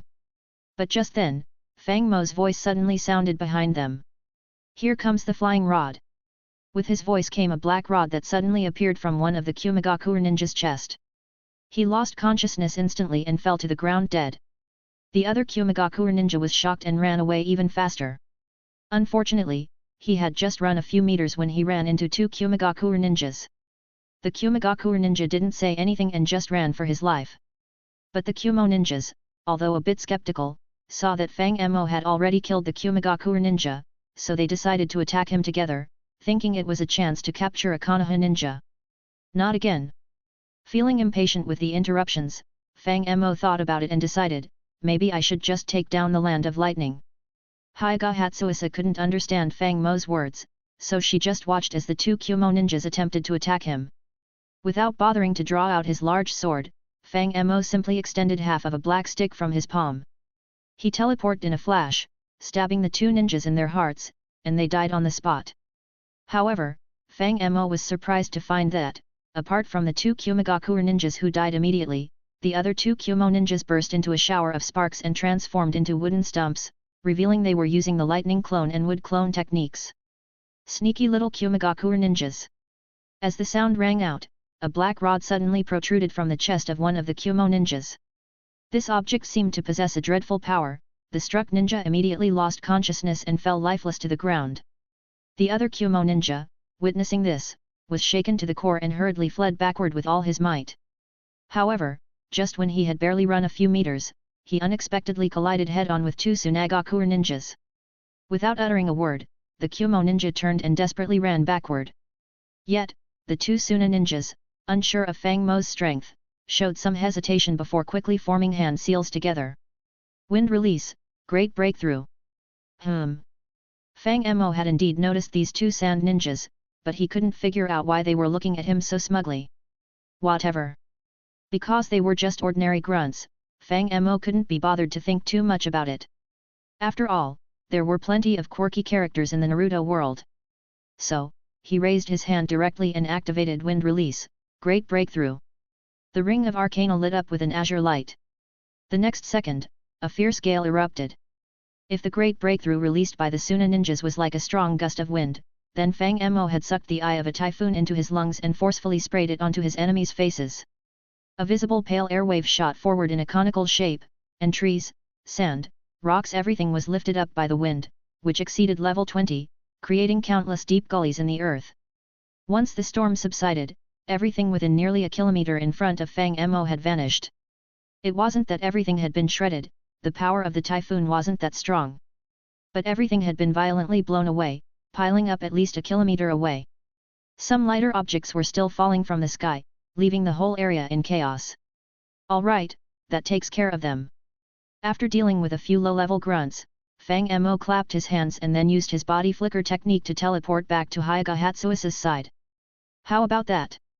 Wasn't my great breakthrough impressive? Fang Mo pointed to the large crater not far away, looking smugly at her. Hyuga Hatsuisa didn't say a word but scooted back a bit, looking somewhat afraid. Hey, can't even handle this kind of joke. Fang Mo glanced at Hyuga Hatsuisa. Considering that there would always be people coming to cause trouble, Fang Mo directly took Hyuga Hatsuisa and left the area. He used the Ring of Arcana to create a hole in a big tree, temporarily creating a hidden base. With a new base established, Fang Mo could finally have a proper conversation with Hyuga Hatsuisa. After all, she was just a child. Even if she was on guard, she wouldn't be a match for Fang Mo. After all, Fang Mo was a straightforward gentleman, wasn't he? In any case, soon, Fang Mo extracted quite a bit of information from Hyuga Hatsuisa's mouth. According to her, Kikyo Mountain was actually a nearby terrain near Konoha, and it was currently the era of war. At present, Kumigakure and Tsunagakure were launching an attack on Konoha, and it was getting dangerously close to their doorstep. The village's internal forces were in dire straits. Although powerful shinobi like Minato and the Sunin were still killing everywhere, the basic forces were nearly depleted, and even she, a child, was forced to go to the battlefield. Of course, Hyuga Hizuisa also admitted that she was from the Hyuga branch family, and her potential wasn't very high. Her parents had already died on the battlefield, which was why she was dragged out to fight. As for the elite members of the main family, they wouldn't be dying on such a battlefield for nothing. Talking about this, Hyuga Hatsuisa looked a bit sad. Although she was still a child, she seemed to have sensed the different destinies between the main and branch families of the Hyuga. However, for ordinary shinobi, there wasn't much difference between the Hyuga main and branch families. The Byakugan was merely a tool for gathering intelligence, after all. It was just that this tool happened to be quite important. Not long after, Fang Mo noticed that quite a few shinobi squads were searching for her whereabouts. Among them, he even recognized a character from the original story, one of the legendary Sunin, Orochimaru. Chapter 110, Steve Chapter 109. Before crossing over to the Naruto world, Fang Mo had thought that the anime world was nothing out of the ordinary. But it was only after arriving here that he realized the stark differences between the two worlds. Back in the Marvel Universe, characters like Iron Man truly resembled Robert Downey Jr., and Doctor Strange bore a striking resemblance to Benedict Cumberbatch. This made him feel like he was just playing around with them in a movie when he first arrived in that world. However, the Naruto world was a whole different story. It was the anime world, and if Fang Mo hadn't known it was Naruto, he would have been utterly perplexed. Suddenly, a fair-skinned man with black hair appeared. Without his forehead protector and ninja attire, and if he didn't play with snakes, would you ever believe that he was Orochimaru, one of the legendary Sunin?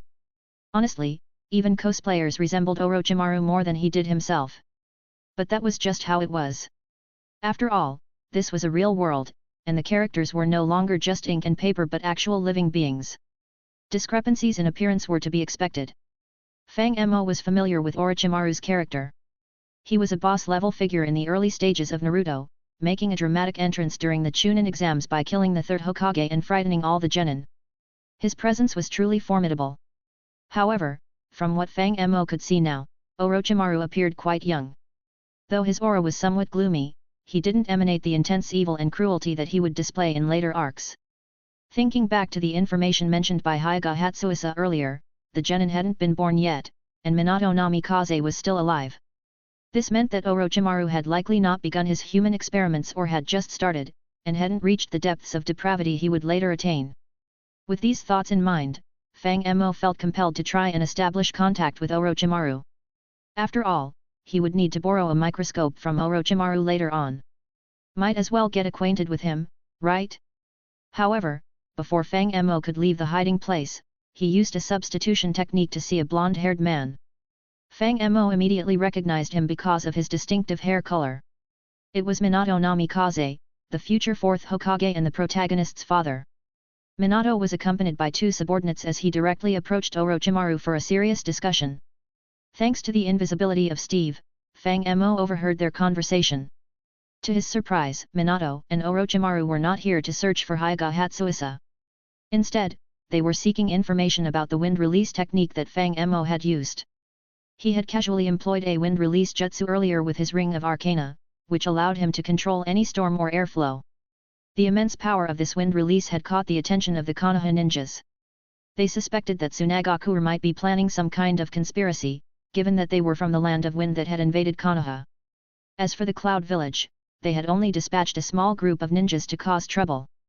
Earlier, the Sand Village had killed the third Raikage, resulting in a deep enmity between the two villages.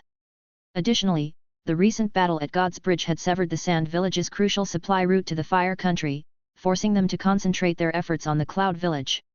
The Cloud Village was also fully engaged in their resistance, leaving little energy to spare for dealing with the Konoha. In contrast, Tsunagaku was indeed the most skilled in wind release among the 5 great ninja villages. However, it was strange that such a powerful jutsu had been unleashed in an open area in the forest, yet not a single leaf ninja was harmed. Normally, if Tsunagaku had used this jutsu to ambush the Konoha camp, it would have been devastating. Although Tsunagaku might not have found the exact location of the Konoha camp, they possessed a powerful trump card that they could use strategically. Randomly unleashing it in the forest seemed unnecessary. The Konoha's strategist, Shukaku Nara, speculated that Tsunagaku might have used a tailed beast. This was plausible, considering that during wartime, the Cloud Village's Jinchuriki was also active outside their village. Thus, it wouldn't be surprising if Tsunagaku also had a Jinchuriki. However, controlling a tailed beast was no easy task, as evidenced by Tsunagaku's tailed beast going berserk and needlessly destroying a large part of the forest. At present, Minato and Orochimaru had come out to search for clues about the Suna Jinchuriki, hoping to find and neutralize this potential threat before it could escalate. So, you haven't found any leads on the Suna Jinchuriki yet? Orochimaru asked, furrowing his eyebrows slightly. We haven't found any information about the Jinchuriki yet, Minato replied, shaking his head, but during our search, the intelligence division discovered a critically injured Suna ninja.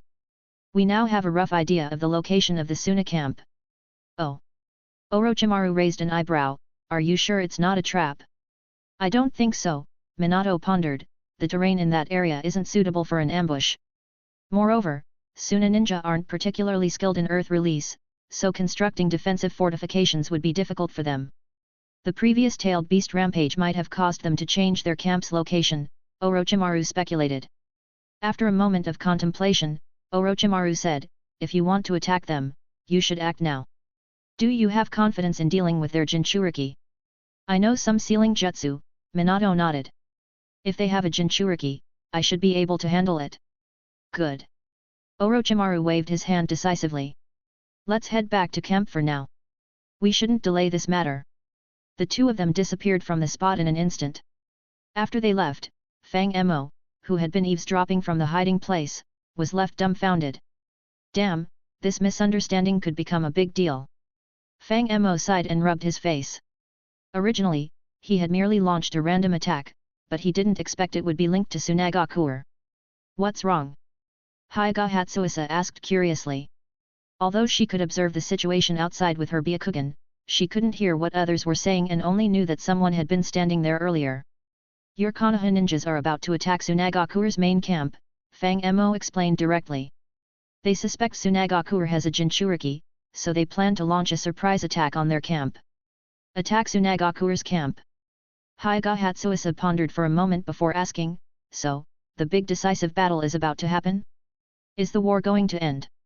I think so, Fang Mo scratched his head, his mind still occupied with thoughts about the bugs in this world. He replied absent-mindedly, to be honest, in all these years, I've never seen Konoha lose. With clans like the Senju, Hyuga, Uchiha, Inuzuka, Nara, and Abarame all in Konoha, how could they possibly lose? Hyuga Hatsuisa was concerned about her own situation, though, and asked worriedly, when can I go back? If I don't return soon, my clan will consider me a deserter. A deserter? Fang Mo was startled, then remembered, oh, you mean the caged bird seal. Indeed, the practices of the Hyuga clan were quite unreasonable. The main branch controlled the lives of the branch family members through the caged bird seal and the Byakugan. If a branch member died, the caged bird seal would automatically destroy their Byakugan. On the other hand, if they betrayed the clan, the seal could kill them remotely. Earlier, Hyuga Hatsuisa's reconnaissance team had been attacked. According to the original plot, she was supposed to die there. But Fang Mo's appearance had saved her. However, it didn't mean she was free from the caged bird seal's consequences. As long as the main branch discovered she was still alive, they would definitely find a way to deal with her. She could hide for a while, but not forever. If she didn't return, she would eventually be killed. Oh, the Hyuga clan. Fang Mo looked thoughtfully at Hyuga Hatsuisa. He realized that, although this girl wasn't adept at picking up on the plot, she seemed quite obedient. Maybe he could use her to create some chaos in Konoha? But if he wanted to cause trouble in Konoha, what identity should he use? Fang Mo pondered for a moment. Suddenly, a bold idea popped into his mind. Chapter 111, Steve Chapter 110. As they had located the Sand Village's base, Orochimaru and Minato Namikaze decided to launch a swift assault. According to their plan, dealing with the Jinchuriki wouldn't be too difficult, but if the tailed beasts went berserk, it could become troublesome. Nara Shukaku, Konoha's strategist, shared the same concern, and so they collectively decided to immediately attack the Sand Village to prevent them from relocating. They feared the Sand Village might change their position, especially after the recent incident where their Jinchuriki went on a rampage, causing a significant commotion. If the Sand Village was sensible, they would try to move their forces. Soon, the ninja from Konoha began their move. Although it was a surprise attack, they anticipated the Sand Village would have some tactics prepared. Shukaku proposed that Orochimaru lead the main force in a frontal assault. By now, the enemy was likely preparing to retreat. The idea was to disrupt the enemy's formation and rhythm by pressing forward with the main force. If the enemy resisted, they would engage them head-on. The Sand Village didn't deploy all their aces this time. Elite shinobi like Joe were still guarding the village. On the other hand, with Orochimaru, a Sunin-level powerhouse, leading the frontal attack, Konoha couldn't be at a disadvantage. Meanwhile, Minato Namikaze assembled a special assault team. His high mobility made him the ideal leader for this squad. Their mission was to execute a decapitation plan, infiltrating the battlefield from the southeast. They aimed to locate and seal any potential Jinchuriki, create chaos, and take the opportunity to attack the Sand Village's command structure. The battle between the two sides commenced swiftly. The first to encounter the enemy was Minato Namikaze's assault team. They spotted the enemy's logistics team retreating towards the Land of Wind along a small road while transporting supplies. The enemy's team consisted of around 100 people. With the help of the Hyuga clan's reconnaissance, Minato observed that there were no other ninja guarding the area. So, he signaled his ninja to launch an ambush on the logistics team. As they dealt with the logistics team, loud explosions echoed from the main battlefield nearby, signifying the full-scale clash between the main forces of both sides. Oddly enough, the Sand Village seemed somewhat hesitant in their approach. Orochimaru hadn't even made a move yet, and they were continuously retreating. This peculiar behavior puzzled Shukaku. Orochimaru-sama, Shukaku approached Orochimaru after some time in battle. Something is not right with the Sand Village. They don't seem interested in fighting back. I suspect their Jinchuriki might be experiencing some issues. Yes, it seems so, Orochimaru replied, not one to be fooled. Is it because of their previous rampage? The Jinchuriki might temporarily lose control over the tailed beast. I'm not sure, but this might be an opportunity, Shukaku suggested. As they were discussing this, suddenly, from a distance, a wicked and brutal chakra erupted, followed by a massive explosion. A gigantic creature appeared in the center of the battlefield. In that moment, a terrifying aura swept through the entire battlefield. Almost all the ninja stopped their actions and turned to look at the enormous figure. This creature looked extremely ferocious and menacing, with its tall, sandy yellow body covered in black-blue inscriptions and a massive tail raised high. Thick, viscous chakra overflowed from its body, exuding a sense of brutality and fury. Is that Shukaku? Shukaku couldn't help but furrow his brows upon witnessing this scene. They released the tailed beast just like that? Are they willing to sacrifice their own people's lives? No, perhaps it lost control again, Orochimaru suggested, eyeing the tailed beast with interest. As if in response to their conversation, the creature let out a piercing and sinister laughter, making everyone shudder. Its voice sounded like nails scratching a blackboard, creating an uncomfortable sensation. Foolish shinobi! I'll tear you all apart. You shall perish. Before anyone could react, the tailed beast launched an attack. It slammed its hand on the ground, causing all the Sand Village and Konoha ninjas engaged in battle to disappear instantly. In their place, a deep pit in the shape of a claw was left, filled with a mixture of blood, flesh, and soil. Only fragments of clothing remained, proving that someone had died in there. Seeing the tailed beast, Orochimaru knew he couldn't stand idly by any longer. He bit his fingertip and made a cut on his arm, activating the summoning jutsu. A massive purple serpent, his signature summon, Manda, appeared at his feet. However, this summoning beast had a rather unpleasant personality. Upon seeing the tailed beast, Manda immediately began negotiating with Orochimaru, stating that it couldn't deal with such a powerful creature unless Orochimaru offered a reward, like 100 human heads. Given the war-torn era they were in, human lives were not particularly valuable, so Orochimaru agreed without hesitation. Manda then rushed forward to confront the tailed beast. The tailed beast noticed Manda's presence but wasn't sure what kind of creature it was. However, Manda's large size drew its attention, and it immediately attacked with a tailed beast ball. Manda quickly dodged the attack, and then, using its agility, coiled around one of the tailed beast's legs, winding around its stomach, and finally biting its neck. In retaliation, the tailed beast, feeling the pain, furiously attacked Manda, clawing its body relentlessly. While most shinobi techniques couldn't harm Manda due to its scales, the tailed beast's assault caused significant injuries, and blood gushed out. Feeling the pain, Manda instinctively loosened its grip on the tailed beast's neck but still wrapped around one of its hands, preventing it from continuing its attacks. But the more Manda resisted, the angrier the tailed beast became.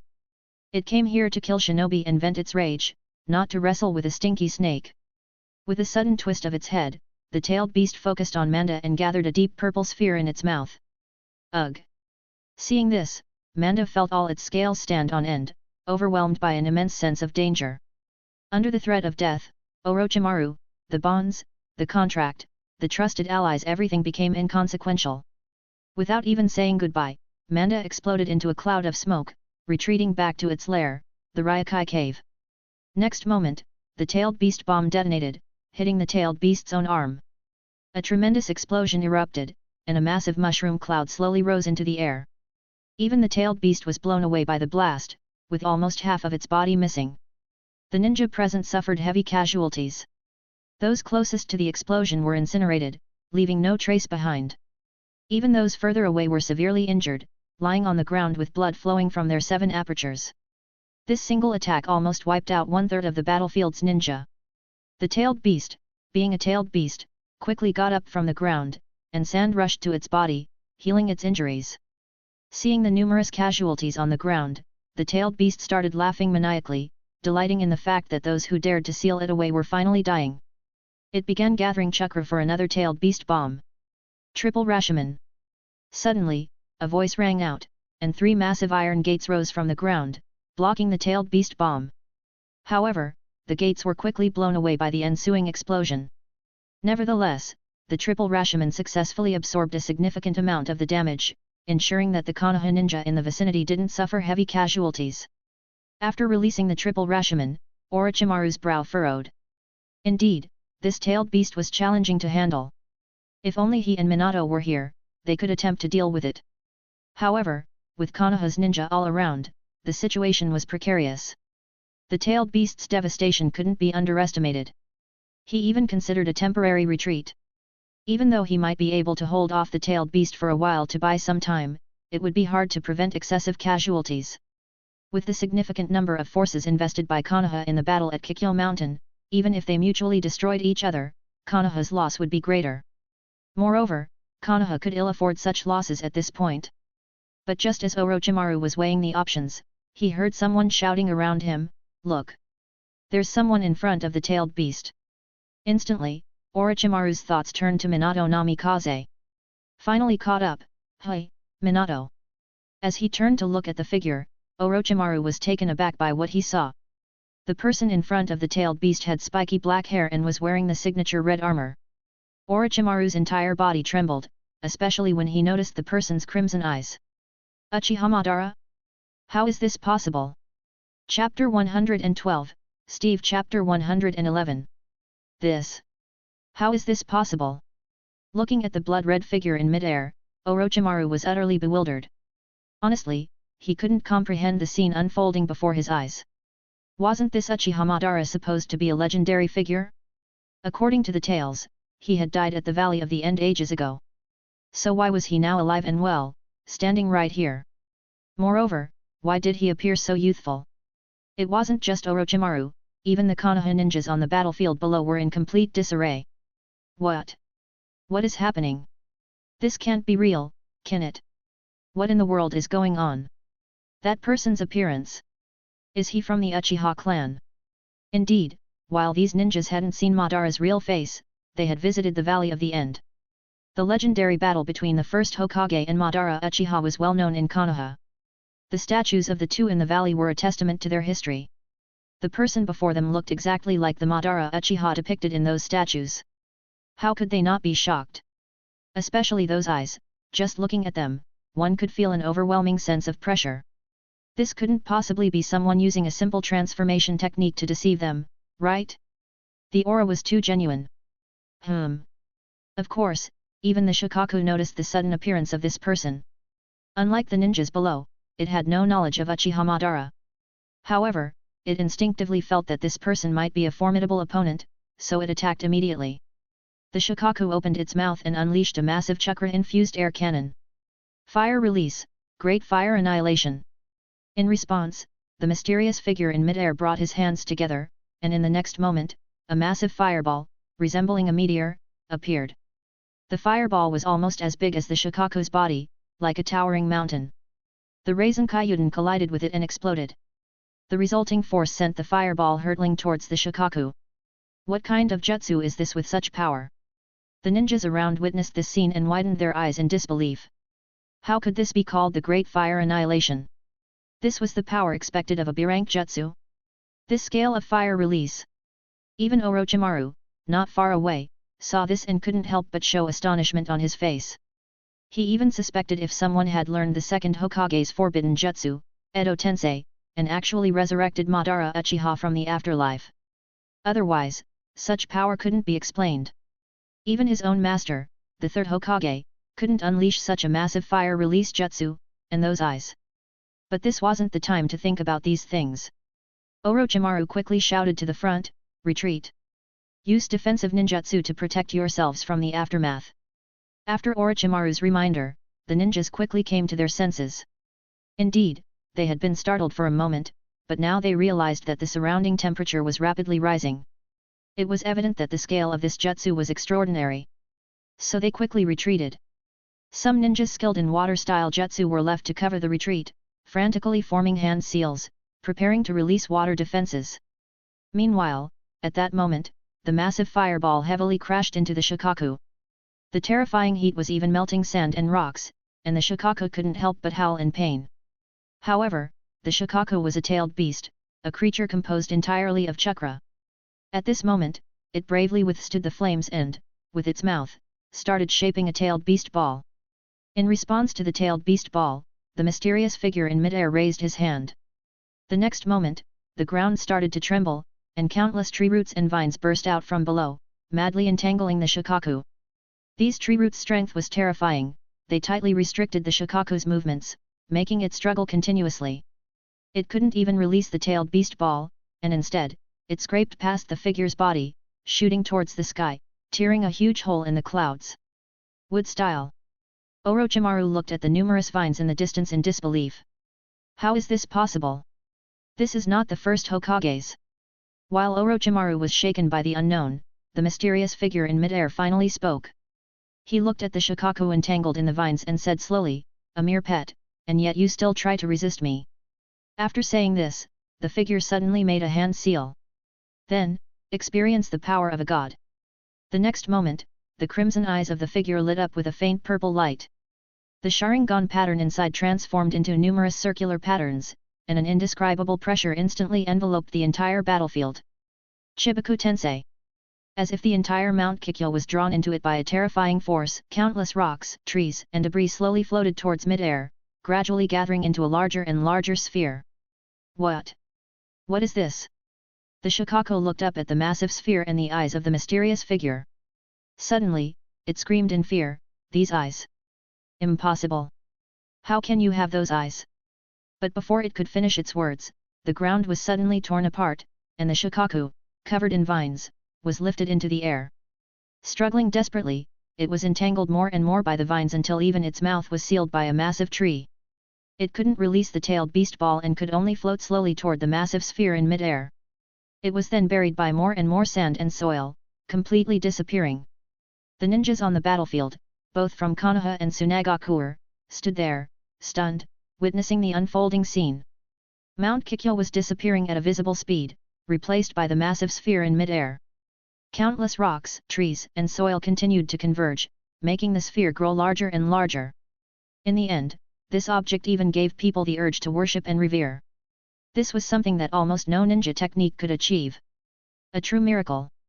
Under the intimidation of this mysterious figure in mid-air, the Tsunagakuer troops quickly retreated.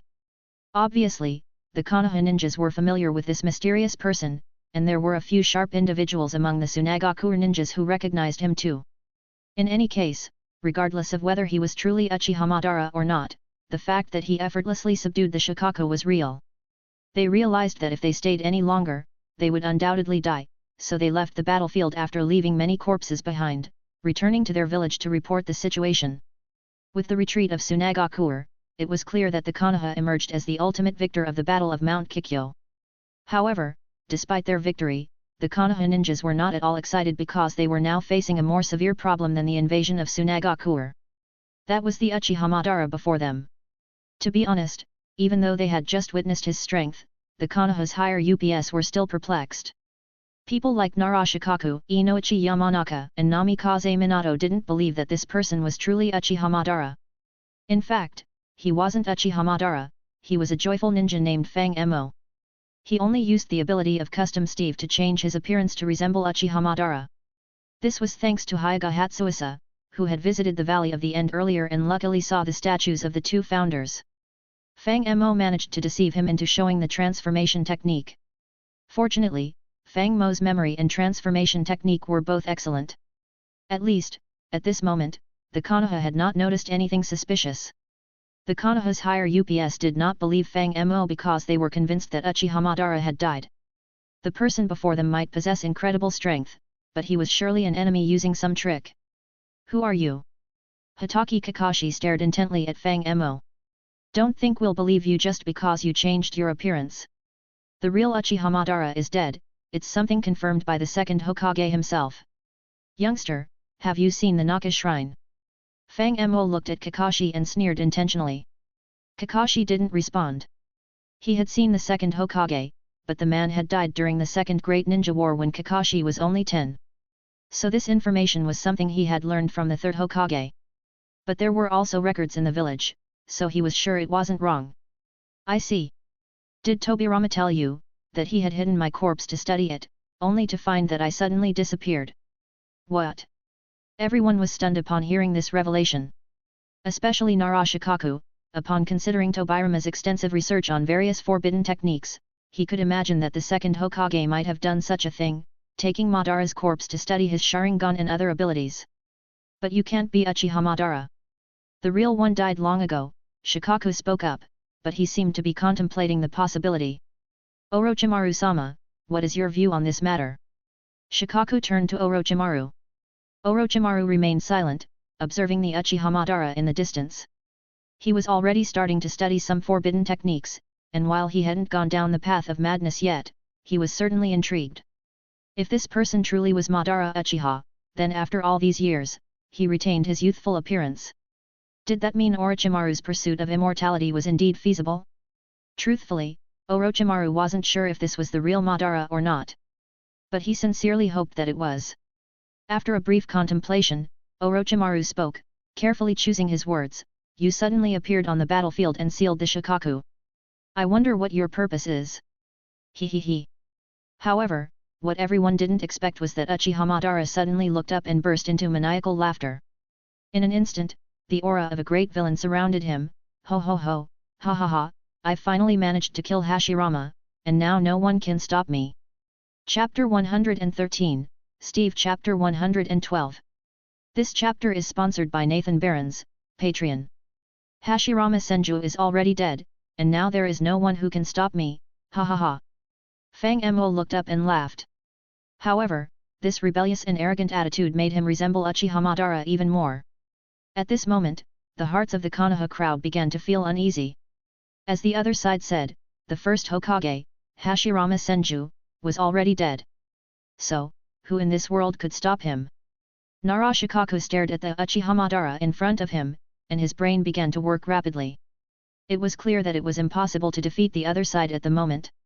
Even with Orochimaru, one of the three Sunin, and Minato Namikaze, alongside himself, Yamanaka, and Akimichi, they were still not enough. You see, the other side is the legendary ninja, the lifelong enemy of Konoha's god of Shinobi, Hashirama Senju. How could they deal with this? The other side had casually sealed the tailed beasts rampaging on the battlefield. How could they possibly fight against that? Of course, if they were to fight, it would still be possible, but the condition would be that the three Sunin must be present at the same time, along with the third Hokage, Hiruzen Sarutobi, and a large number of ANBU elites, as well as the heads of the various clans of Konoha, such as the Hyuga, the Akimichi, the Abarame, and himself from the Nara clan. But the condition was that the Uchiha clan must not turn against them during the battle. After all, this Uchiha Madara was the ancestor of the Uchiha clan. After Uchiha Madara left, the second Hokage, Tobirama Senju, had targeted the Uchiha clan a lot, causing the Uchiha clan to have all kinds of regrets internally. If they had left with their ancestor back then, they wouldn't have had to suffer this humiliation. If they saw their ancestor coming back and directly turning against Konoha, it was really hard to say how things would end. And, to be honest, Nara Shukaku didn't think being enemies with this person was a good thing. Currently, due to the Third Great Ninja War, Konoha had been fighting with several major ninja villages at the same time, causing severe casualties among the lower-level ninjas. Even children were sent to the battlefield, some as young as 10, or even younger. Honestly, looking at their innocent eyes, Nara Shukaku felt a sense of unease. Now that Uchiha Madara had returned to the ninja world, he had picked the perfect timing as Konoha was going through a difficult period. If Konoha were to fight with all its might against him, even if they won, the entire village would be devastated, and the major forces would suffer heavy casualties. In the end, other ninja villages would take advantage of the situation and take over the whole of Konoha. This was not the outcome Nara Shukaku wanted to see. After thinking about it, he couldn't help but ask Uchiha Madara, "So, what do you want to do?" "I want to prove that Hashirama's ideals were wrong." Fang Mo crossed his arms and spoke with an arrogant and doubtful tone, "Establishing ninja villages and distributing tailed beasts to bring peace to the chaotic world is too narrow-minded." "What do you mean?" Upon hearing this, the others looked at each other, suddenly feeling that something was amiss. They instinctively wanted to refute the other side, but upon careful consideration, they felt that there was some truth to it. "So, what do you plan to do?" Nara Shukaku couldn't help but ask. "I will reclaim the nine-tailed beasts and suppress all dissent with absolute power." Fang Mo revealed a contemptuous and arrogant smile. "They have no right to resist me. I will control everything my way. You insignificant people can just watch quietly. Time will prove that Uchiha Madara is correct. I will dance on Hashirama's grave and mock his failed ideals." "Ha ha! Ha ha ha ha!" With that, Fang Mo burst into uncontrollable laughter again. Seeing Uchiha Madara laughing maniacally again, Nara Shukaku felt even more bewildered. The words the other person had just spoken were indeed extremely arrogant, and coupled with the contemptuous laughter, honestly, besides the madman from the Uchiha clan, it was really hard for others to emulate such an aura. Thinking of this, Nara Shukaku made a judgment. Even if the other person was not Madara Uchiha himself, he was at least a member of the Uchiha clan. However, this person's strength was too unbelievable. It was hard to imagine that the Uchiha clan had produced such a monster. It was currently unrealistic to confront him head-on. But, if they were to ignore him, who knew what conspiracy he was planning? Of course, there was someone else on the field who was equally anxious. Even more anxious than Minato Namikaze, whose wife, Kushina Uzumaki, was the Jinchuriki of the Nine Tails. That person was Zetsu, who had been secretly eavesdropping on everything. Chapter 114, Steve Chapter 113. After hearing everything, an involuntary thought crossed Zetsu's mind. Could it be that someone else has impersonated Uchiha Madara? Could it be that the other party has already seen through his lies, discovered that the Eye of the Moon and the Infinite Tsukuyomi are both fake, and arranged a backup plan in secret? But that shouldn't be possible. The other party's body is still lying in the coffin he prepared. But then, who is this person claiming to be Uchiha Madara? They can use wood release, which indicates they've merged with Hashirama's cells, making them sages. Moreover, they used earth release to seal the rampaging Ichibai Shukaku, so it's clear their Rinnegan isn't fake either. Even their temperament and personalities resemble Uchiha Madara's. But he is Uchiha Madara. So, what is the body he holds? Honestly, Zetsu is truly perplexed. Could the other person really be a descendant of the Uchiha clan? But that can't be right. In recent years, the Uchiha clan hasn't produced many powerful individuals. The only formidable Uchiha, Obito Uchiha, has become his puppet and is preparing to carry out the Infinite Tsukuyomi plan. Zetsu's mind races, but he can't figure out where this Uchiha Madara in front of him comes from. It can't be his two damn brothers. Hashirama Senju and Tobirama Senju is doing, right? The other party seems to be collecting tailed beasts. If they manage to collect all the tailed beasts, what will he do to summon the 10 tailed beasts and revive his mother? With filial piety? Thinking about this, Zetsu is on the verge of breaking down. He has been preparing this plan for hundreds of years, and it's about to be put into action. But now a fake Uchiha Madara appears? No, he has to inform that idiot, Obito, about this. Considering that he's not powerful enough to deal with the other party, Zetsu quickly sinks into the earth's layers and hurriedly leaves the scene. This fake Uchiha Madara must be eliminated, and he can't let the other party ruin his plans. Meanwhile, in the meeting room on the ground, the communication between everyone and Fang Mo has almost come to an end. The situation is clear. The people from Konoha have realized that they're no match for Fang Mo. According to Shukaku's judgment, if they engage in a battle with Uchiha Madara right now, it could potentially lead to the complete destruction of Konoha by other ninja villages. That would be too much of a loss. After some discussion, they decide to pretend to submit to Uchiha Madara and take him back to Konoha before making any decisions. However, the main force from Konoha is on foot, so the return journey would be slow. On the other hand, Minato possesses the Flying Thunder God technique, which is faster than using the return to village scrolls. With the Flying Thunder God Kunao he left behind in Konoha, he can report the situation to the Third Hokage within minutes. When the main force returns to Konoha, they should be fully prepared for whatever comes next, whether it's an all-out war or a negotiation for peace. Everything will be decided by the Third Hokage. Of course, Fang Mo knows what they're thinking. However, he doesn't care at all. After the recent fight, Fang Mo has already discovered the weaknesses of these shinobi from the ninja world. Their offensive power is undoubtedly strong, even higher than that of the Marvel or X-Men universes. Their ninjutsu is flashy and destructive. But they're so fragile. The Cloud Village soldiers, who are considered relatively strong among the rank and file, are easily killed by Fang Mo just using a cosplay made from his stand. These ninjas' bodies are as fragile as paper. Fang Mo currently possesses the Ring of Arcana, granting him immunity to elemental-based attacks, the Evertide Amulet, which allows him to breathe underwater, Steve's shared durability, and his own tough skin. He can probably withstand a tailed beast bomb with just a few scratches. Apart from taking precautions against the 8 Gates activated guy, the 6 Paths mode users, and the Otsutsuki clan members, few others can pose a threat to him. Of course, he needs to be cautious of Uchiha Shisui's Kota Amatsukami as well. But at the moment, Shisui probably hasn't awakened the Mangekyo Sharingan yet.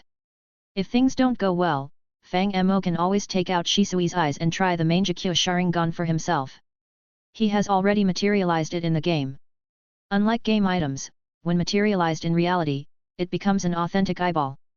As everyone knows, eyes in the ninja world are interchangeable. If he learns Kamui from Obito, then with the Mangekyo Sharingan from Shisui, would he not become Kamui Shisui? That sounds quite interesting, doesn't it? Fang Mo had come to have fun, after all. He pretends to be Uchiha Madara just for the sheer amusement of unifying the ninja world under the other party's identity. When the real Uchiha Madara wakes up and finds the world in peace, with the 5 great nations united as one, and everyone considering Fang Mo as the savior while berating and attacking the real Uchiha Madara, what would his reaction be? Especially when he realizes that he can't defeat Fang Mo and that the real Uchiha Madara is suppressed by the fake one. Would he even start doubting who is real and who is fake? In such a case, would he still have the mood to dance? As for Zetsu, Fang Mo doesn't know that the guy has already been there, but just the thought of his expression makes him feel happy. Fang Mo declares that he's going on a hunt for moms. He has to let Zetsu taste the feeling of losing his own mother. And in order to make Zetsu lose his mother, Fang Mo decides to collect some tailed beasts first. Since he sealed Shukaku with the Chibaku Tensei, it's a good opportunity to test his newly researched sealing technique in non-destructive, and Racim, anti-corrosion greatsword with the trait of global traveler and portly gentleman. He raises his hand and stabs the sword into the ground beneath a giant rock. A strange, end-like resonance erupts from the sword, and countless purple particles scatter in all directions. The entire earth release sphere begins to shake violently, as if something is moving underground. Soon, Shukaku's body is twisted like a lump of dough and pulled into the sword. The center of the sword swells up as if it has swallowed something huge, but it gradually shrinks back to normal. However, after absorbing Shukaku, the appearance of the sword undergoes a significant change. It had originally been a dark blue-black sword with the same color as Racim ingot in the game. However, after sealing, or capturing Shukaku, it turned a sandy yellow color. Strangely, numerous blue runes appeared on it. Countless delicate sand grains surrounded the sword, making it look even more mysterious and eerie. Fang Mo tried holding the sword's hilt. Suddenly, a strange power flowed into his body through the handle. It was a power full of brutality, with feelings of killing, anger, and madness. The viscous energy wrapped around his body and formed a semi-transparent coat. Tailed beast coat. Fang Mo glanced at the murky energy on his body and was slightly taken aback. Soon, he thought of a possibility and aimed the sword's tip at a distant forest, recalling the mysterious feeling of controlling the Ring of Arcana. Before long, a murky black-purple ball gathered at the tip of the sword. Fang Mo's thoughts moved, and the ball instantly turned into a beam of light, hitting the distant forest. With a huge boom, the entire forest disappeared, leaving behind a dark red giant pit and a solitary mushroom cloud slowly rising from the center. Damn! Is this for real? Fang Mo was astonished to see the power of this weapon. Originally, he had been researching the Tinker's Construct module to bring Wolverine and Logan to the Marvel Universe. However, he hadn't expected that after materializing this item, it would possess a strange ability similar to Jinchuriki. Tinker's Construct is amazing. Fang Mo looked at the tailed beast weapon in his hand and couldn't help but feel excited. Damn, so incredible. He hadn't thought that after researching the Tinker's Construct module for so long, he could still discover such an unexpected surprise. It felt amazing. Honestly, Fang Mo wanted to stuff Kaguya Otsutsuki into his weapon right away. Just thinking about it made him feel convenient. During regular times, he could have her provide chakra or use her all-destroying Tsukuyomi to annihilate worlds. And if he had nothing else to do, he could reverse the roles. During the day, he'd put Kaguya Otsutsuki in his weapon, at night, he'd put his weapon in Kaguya Otsutsuki. How incredible would that be? This Naruto world is a good world. Thinking about this, Fang Mo couldn't help but exclaim. But before he could continue his musings, a shuriken suddenly landed nearby, and Minato's figure instantly appeared in front of him. Fang Mo quickly put on his pretense again and acted as Uchiha Madara. Minato didn't notice Fang Mo's expression since his attention was on the sandy sword in Fang Mo's hand. He looked at the sword, then at the ever-boiling tailed beast coat on Fang Mo's body, and couldn't help but ask in astonishment, did you seal Shukaku inside that sword? Chapter 115, Steve Chapter 114. Your Excellency. Did you seal Shukaku within that sword? Yes, I did. What's your question? Fang Mo replied, his face stern. How did you manage to do that? Minato asked, astonished. I know a bit about sealing jutsu, and while there have been precedents of sealing tailed beasts within objects, I've never heard of using a tailed beast's chakra through an object. Is it impossible to extract a tailed beast's chakra without a Jinchuriki? Are Jinchuriki really that inconvenient? Fang Mo glanced calmly at Minato and said, ultimately, it's because your bunch of brats has such low purity, like tiny specks of dust, not even a fraction of the power of Hashirama. Minato was taken aback by Fang Mo's words but continued, so, you plan to reclaim all 9 tailed beasts using this method? First, I will reclaim 8 of them, Fang Mo replied calmly. The 9 tails is still in Konoha, right? It can stay there for now. The immediate task is to reclaim the tailed beasts from the other hidden villages. Only then can we make them behave a bit. Is that so? Minato breathed a sigh of relief. You, young one, what's your name? Fang Mo asked, seeing Minato relaxing a bit. Minato replied. Oh. Fang Mo raised an eyebrow. No noble bloodline, yet you mastered the Flying Thunder God technique of Tobirama? Not bad. It seems Konoha today is not entirely without merit. After saying that, Fang Mo suddenly threw the sword of Shukaku towards Minato. Minato was startled but instinctively caught the large sword flying towards him. What is this, Your Excellency? Looking at the sword surrounded by countless grains of sand and inscriptions, Minato was utterly puzzled. The Flying Thunder God technique consumes a lot of chakra. You can borrow this sword for now, Fang Mo said calmly. Because of that idiot, Hashirama, the 5 great nations have been at war for years. I bet even Konoha's shinobi have suffered heavy losses. Konoha is now under my control, and I won't allow these precious living forces to be wasted meaninglessly on the battlefield. I'll lend you this sword of Shukaku. Although your talent is far from being 1 in a million like mine, it shouldn't take you long to master this sword. When the time comes, you can use it to defeat the enemy army and maximize the chance of survival for the other Konoha shinobi. This. What? Minato was stunned after hearing Fang Mo's words. To be honest, Minato didn't know much about this legendary ninja. He only knew that Madara was an arrogant, crazy guy who was defeated by the first Hokage, Hashirama, because he wanted to destroy the village. However, the words Fang Mo had just spoken left him dumbfounded. To protect the living forces of the village, he casually gave away a sword that could seal-tailed beasts. In this moment, Minato was having a hard time figuring out who this person in front of him really was. Could he really be Madara? His way of speaking, his aura, his beliefs, power, and appearance were exactly like Madara, but could he really be him? Since when did the Uchiha clan start caring about protecting Konoha?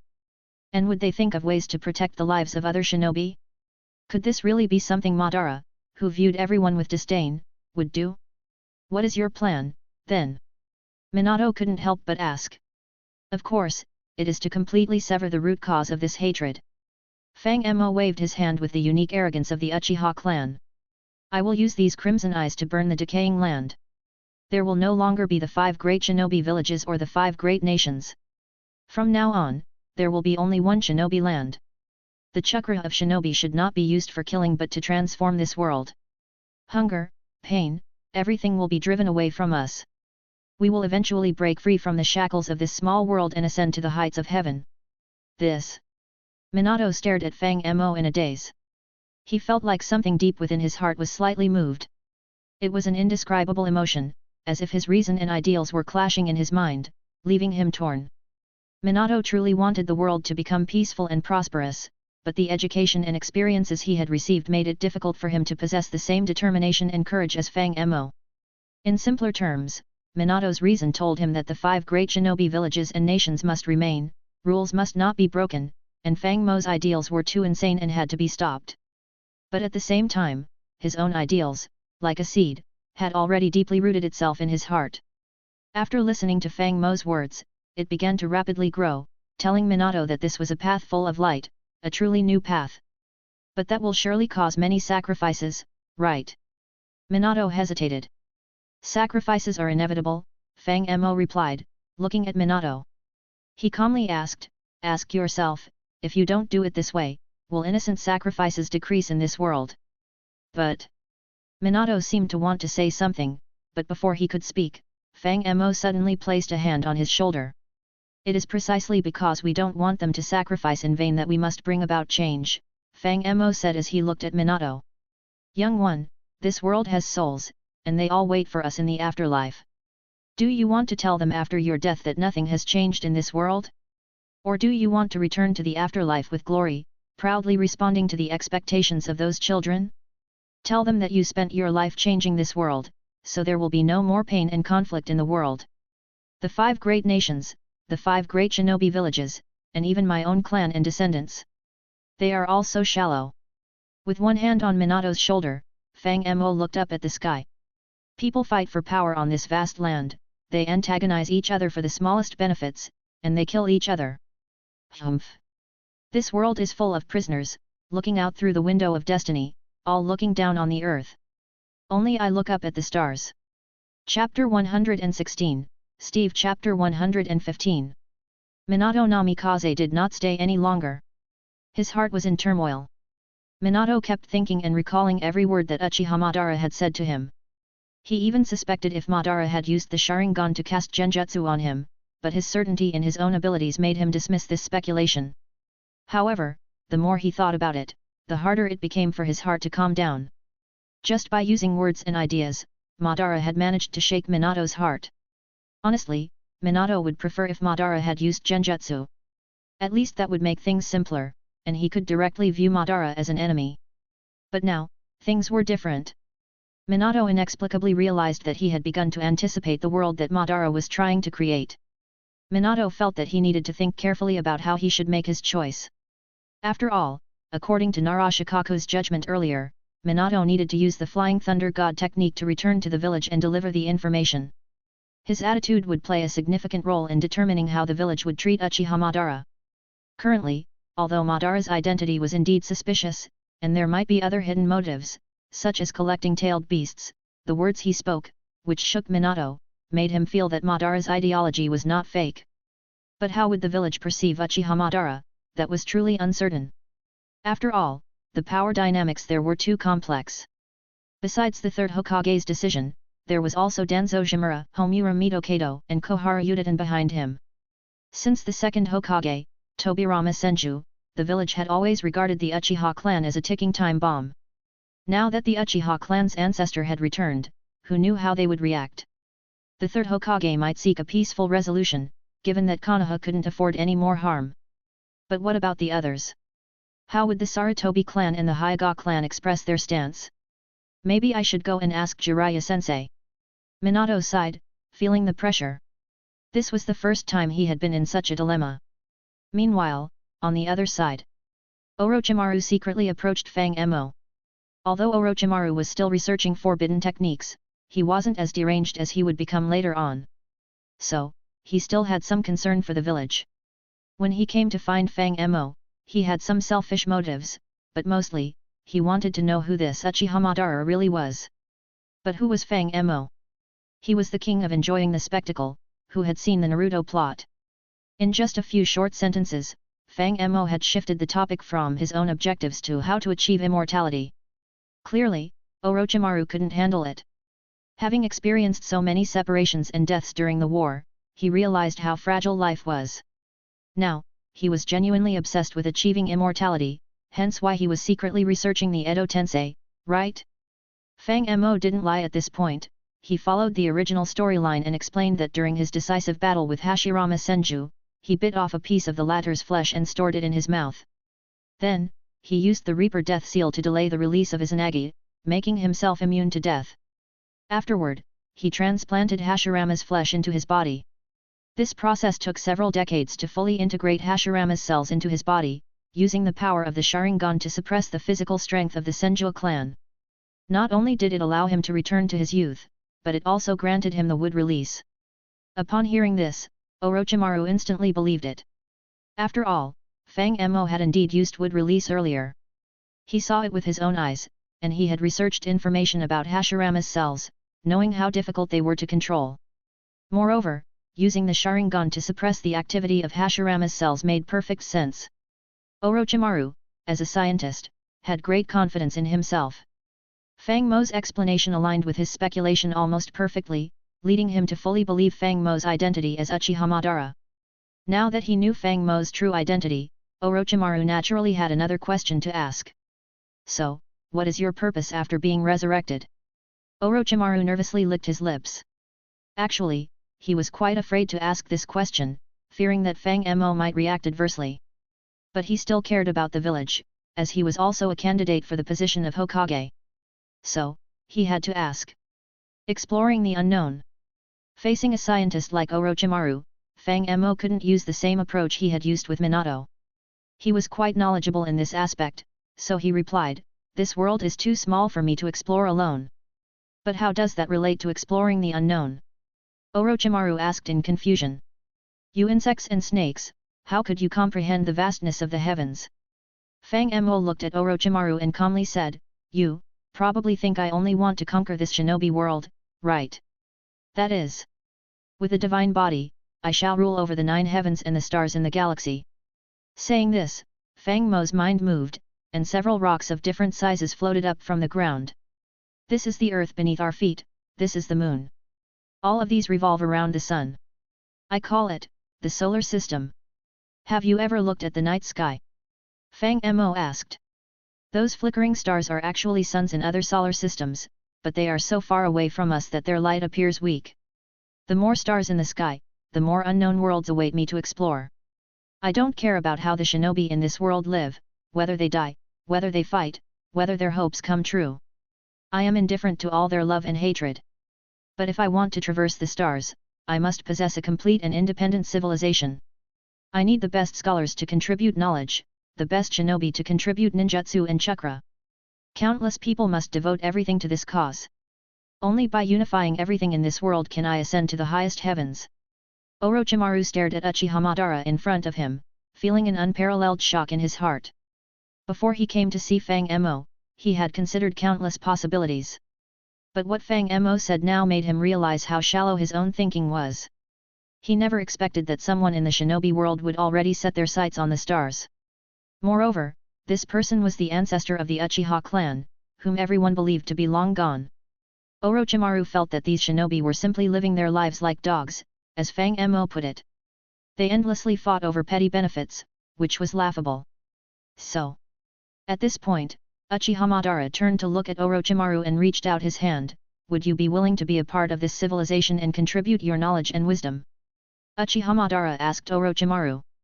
Orochimaru couldn't help but smile in genuine excitement. He. This is truly fascinating, he said. I never imagined that there could be someone with such grand ambitions in the shinobi world. Count me in, Uchiha Madara. I'm eager to explore the unknown with you. The next day, in the Hokage's office in Konoha village. What? Hiruzen Sarutobi exclaimed with astonishment, dropping his pipe on the ground. You're saying Uchiha Madara has been resurrected and is near the camp at Mount Kikyo? Yes, Minato nodded. This is impossible. Hiruzen shook his head, trying to process the gravity of the situation. It must be the enemy's plot. It's true, Hokage-sama, Minato insisted. He possesses the Mangekyo Sharingan and another eye I've never seen before. During the tailed beast transformation, he appeared and used wood release and a mysterious earth-like jutsu to seal the tailed beast. Wood release? Hiruzen's shock deepened. How can that be? Are you certain it's wood release? Yes, I was there, Minato replied, and Orochimaru, who was standing next to him, added, according to his explanation, he stole and integrated the cells of the first Hokage, Hashirama, and used it to rejuvenate himself, gaining access to wood release. Hiruzen was silent, his expression uncertain. After a while, he spoke again. What do you think, are the chances that he is really Uchiha Madara? 100%, Orochimaru replied. Almost certain, Minato added. Both Orochimaru and Minato agreed without hesitation, surprising each other with their accord. This is troublesome, Hiruzen muttered, deep in thought. He was genuinely worried about the implications of Madara's return. Konoha was in no position to confront him now, and the Uchiha clan's involvement could further complicate matters. It could spell disaster for Konoha, and the weight of dealing with this situation fell squarely on his shoulders. Just then, the door to the office opened, and Koharu Yudin and Homura Mitokado walked in.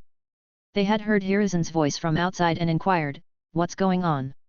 Uchiha Madara has been resurrected, Hiruzen informed them. He is currently near the ninja camp at Mount Kikyo. It's true, we have confirmed it, Minato added. He possesses the Mangekyo Sharingan and displayed extremely powerful fire release.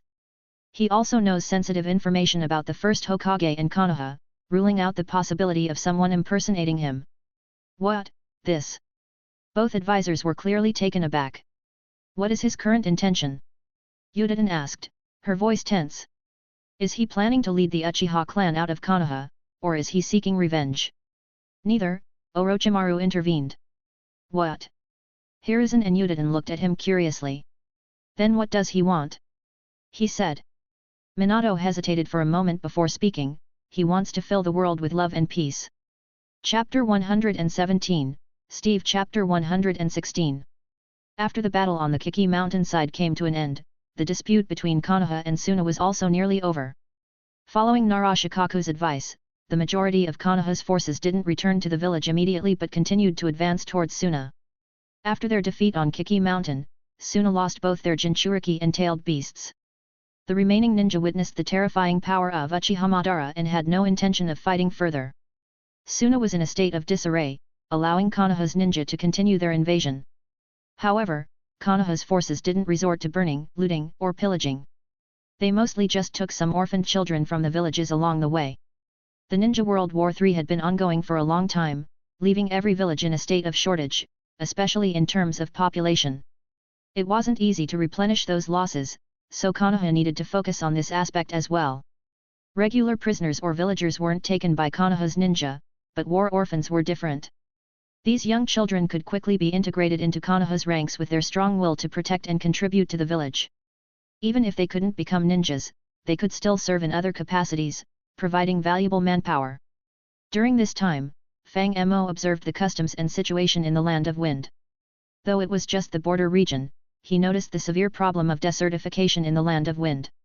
If it weren't for the Land of Rivers, with its vast mountains, separating the Land of Wind from the Land of Fire, the deserts might have encroached into the Land of Fire's territory. After about 3 or 4 days of wandering, Konoha's forces halted their invasion because Suna was ready to negotiate for peace. Yes, even though Suna had puppet forces and a few strong individuals, they were actually in a position where they couldn't afford to lose. The daimyo of the Land of Wind had been cutting their budget, making it difficult for them to compete. Considering the poor and barren environment with deserts surrounding Suna, it was exceedingly challenging to cultivate elite ninja, and losing even one was heart-wrenching. Soon, Suna's negotiation team arrived, led by the third Kazekage and accompanied by elders like Cho. Notably, upon seeing Fang Mo, this group from Suna couldn't help but show expressions of disbelief, especially Cho. She had the privilege of meeting the original Uchiha Madara before.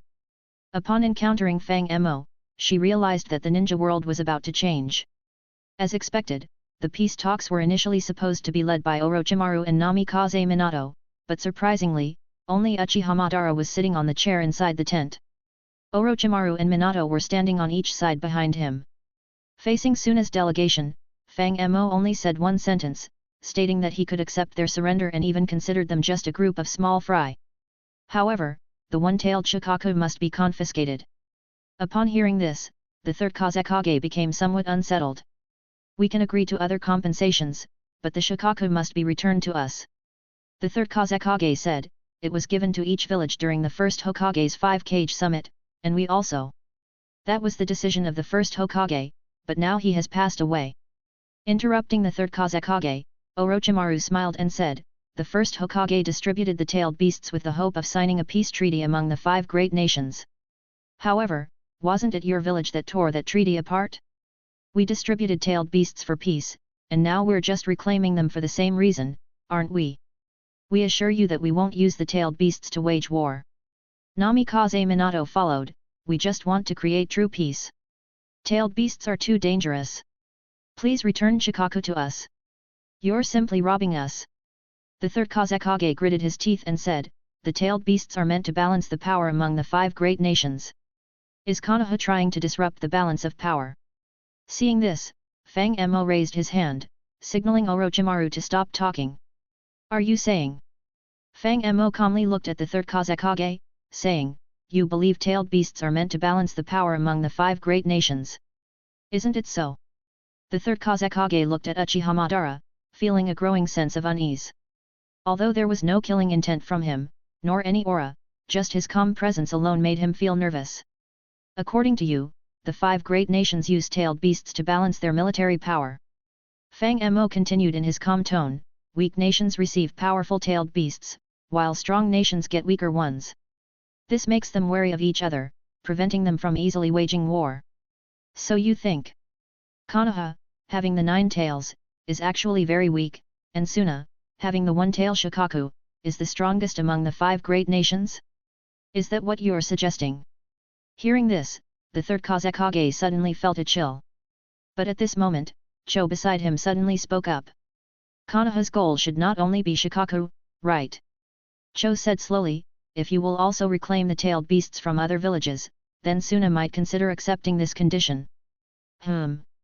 Hearing Chiyo's words, the third Kazekage was briefly stunned. However, as a kage, he quickly understood what she meant. Just now, when he heard that Konoha wanted to take Shukaku, he became anxious. But after a little thought, he calmed down. First of all, Suna was certainly no match for Konoha at this point. Uchiha Madara had appeared, and the ninja who escaped from the battlefield before all had the same description of him. His fire release was unimaginably powerful, and he even controlled tailed beasts with wood release. Under these circumstances, Suna stood no chance, and the Wind Daimyo kept deducting their ninja village's budget. Why would they want to engage in a feudal fight? As for the tailed beasts, Suna only possessed Shukaku, and both Iwa and Kumo had 2 tailed beasts. If Konoha wanted to reclaim tailed beasts, those 2 villages would be at a greater disadvantage. If Konoha triggered their anger and got surrounded by the other villages, Suna could take advantage of the situation and act against Konoha as well. That's right. Thinking this through, the third Kazekage finally spoke, if Konoha will also reclaim tailed beasts from other villages, then Suna agrees to hand over Shukaku, but... Before the third Kazekage finished speaking, Fang Mo suddenly nodded. Very wise. He said, since Suna is so understanding, I don't mind helping you a bit. With that, Fang Mo signaled Orochimaru with a wave of his hand. Orochimaru then walked forward and took out a scroll from his pocket, handing it to the third Kazekage. The third Kazekage took the scroll, looked at it with confusion, and then froze in place. This is the terms for an alliance. Orochimaru smiled and said, Lord Kazekage, we've heard that the land of wind is terribly impoverished, and the wind daimyo has been withholding funds from Suna. You wouldn't want your ninja to continue suffering like this, right? Are you sure this is an alliance? The third Kazekage looked at the shocking contents of the scroll, which seemed more like a rebellion. Isn't this supposed to be a coup? How can you call it a coup? Orochimaru said with a smile, we're creating a new generation. Lord Kazekage, our ideal is to make the whole world peaceful and prosperous, to eliminate barriers and conflicts between people. We're not taking over violently. Do you really want Suna to remain in such a harsh environment forever? How can you ensure that what's written here will succeed? The third Kazekage couldn't help but ask. Many ninjas have spent their entire lives without truly understanding the power of chakra. Moreover, the daimyo is just an ordinary person. Orochimaru explained patiently and handed another scroll. The third Kazekage took it, looked at it, and was once again stunned. The scroll contained information about infrastructure projects in the 5 great nations, like the railway network in the land of fire, the water resources transportation in the land of rain, the wind defense and sand stabilization plan in the land of wind, the heavy industry in the land of earth, the crop hybridization research in the land of fire, in the land of lightning, and the chakra power generation system in the ancient country. To be honest, the third Kazekage recognized all the words on the scroll, but when they were combined together, he couldn't make any sense of it. But Orochimaru, being a scientist, had a good patience. At this moment, he tried to explain to the third Kazekage what the treaty meant, and the vision for the future. If the abundant rainwater of the land of rain could flow into the desert, combined with would release ninjutsu, many barren lands in the land of wind would become oases. In an instant, the third Kazekage was intrigued. Chapter 118, Steve Chapter 117. The alliances in the Naruto world often appear rather foolish. Let me explain. Fang Mo even feels it's not much different from kids fighting in the neighborhood. It's like something along the lines of let's attack someone else's village together, and then we can enjoy the benefits together. Or maybe it's like wow, you're so strong that I can't defeat you. I surrender. Let's sign a non-aggression treaty, and I promise not to stab you in the back. In simple terms, the alliances in the Naruto world are very primitive and straightforward. They can easily break the alliances without paying any significant price. But the alliance proposed by Fang Mo is different. Compared to a mere truce agreement, it resembles a commercial contract for mutual assistance. For example, if my side has an abundance of rainwater, I can build canals to transport water to your desert area, enabling you to irrigate the barren land. In return, your side, rich in mineral resources, can supply us with metals. Together, we can construct railways using these metals, making trade and transportation more efficient and frequent. Both sides maintain the alliance by establishing a common point of interest. Breaking such a treaty would not benefit either side. Originally, this kind of alliance would be risky, but with Fang Mo's identity as Uchiha Madara and Konoha's future possession of all 9-tailed beasts, this alliance becomes more stable due to their almost absolute military strength. After hearing Orochimaru's explanation, the third Kazekage seems intrigued by the idea. According to Konoha's plan, they don't need the Tsunagakure's help in attacking other ninja villages, instead, they require manpower, some metal mines, and land reclamation. The metal mines are meant for laying railway tracks between the Suna and Konoha. Regarding the barren land, Konoha suggests that the Suna can cultivate crops there. Due to the desert environment and temperature fluctuations, the crop's quality will be better. The third Kazekage finds it hard to believe, but Konoha assures him that they will send technical experts and would release ninjas to provide guidance on agricultural techniques in the future. If they can truly grow excellent crops, it would be fantastic.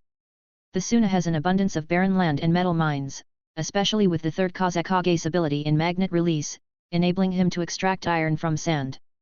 I can join your plan, the third Kazekage says, but what about the daimyo? Daimyo's matter can be left to us, Orochimaru smiles. But it's not the right time to act against them yet.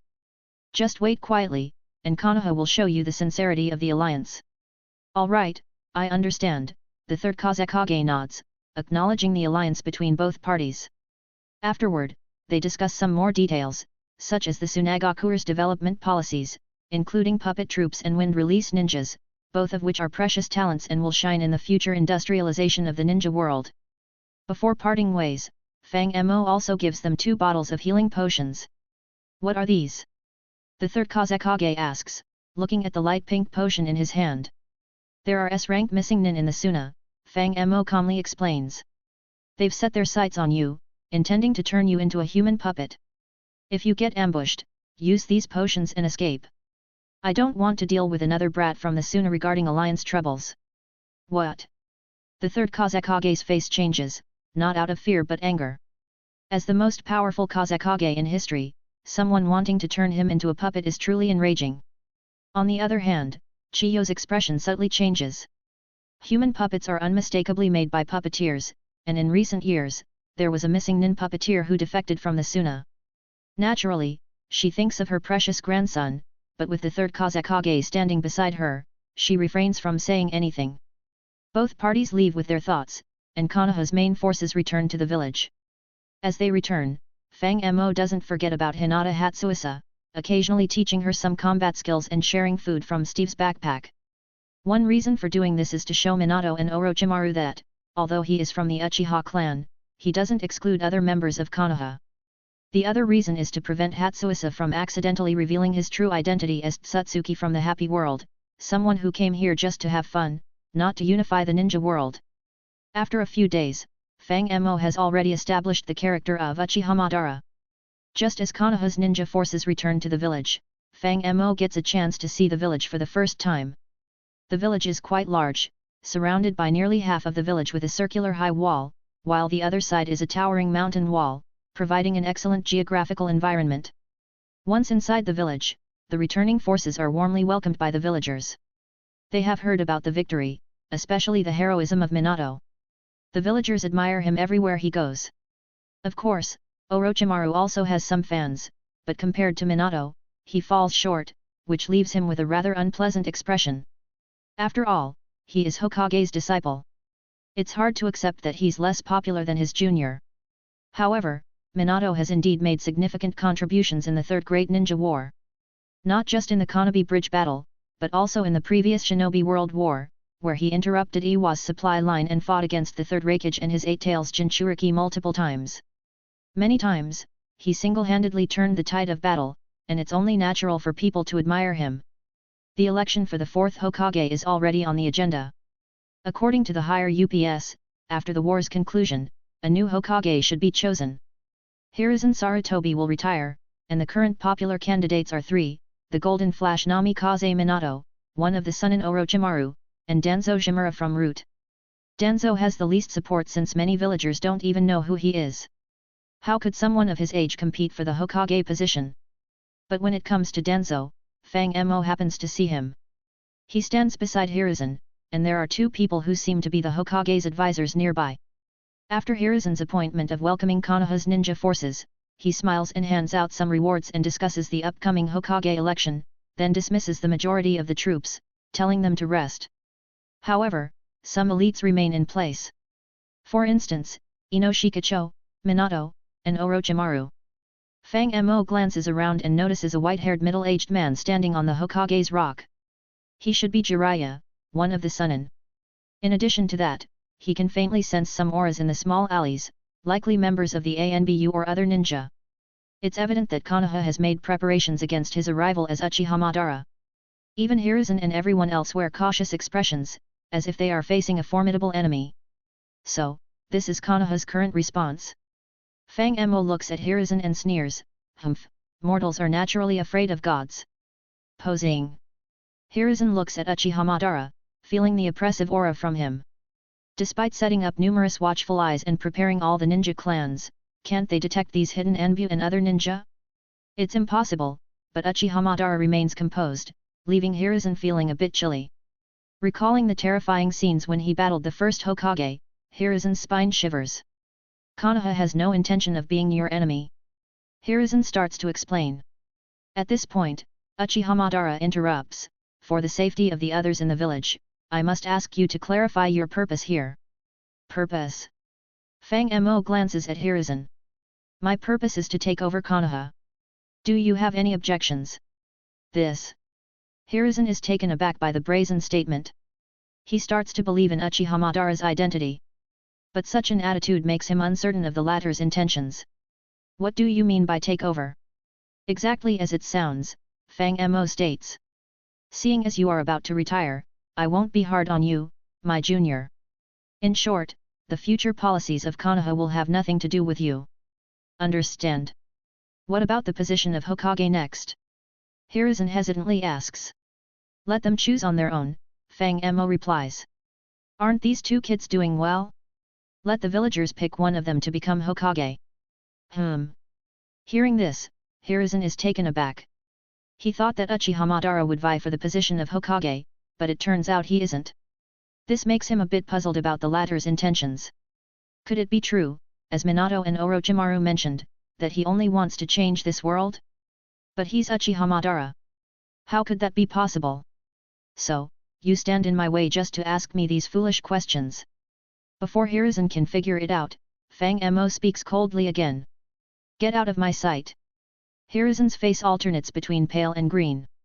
Since becoming the third Hokage, it's been a long time since someone dared to speak to him like this.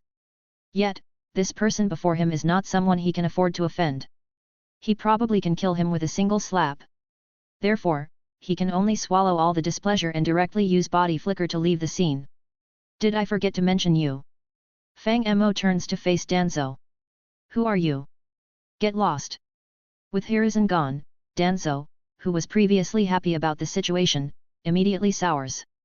His face darkens, and he turns around and leaves. The two advisors also notice this. They glance at each other and quickly leave without saying anything. Once all the others have left, Fang Mo turns and heads toward the Uchiha clan's residence.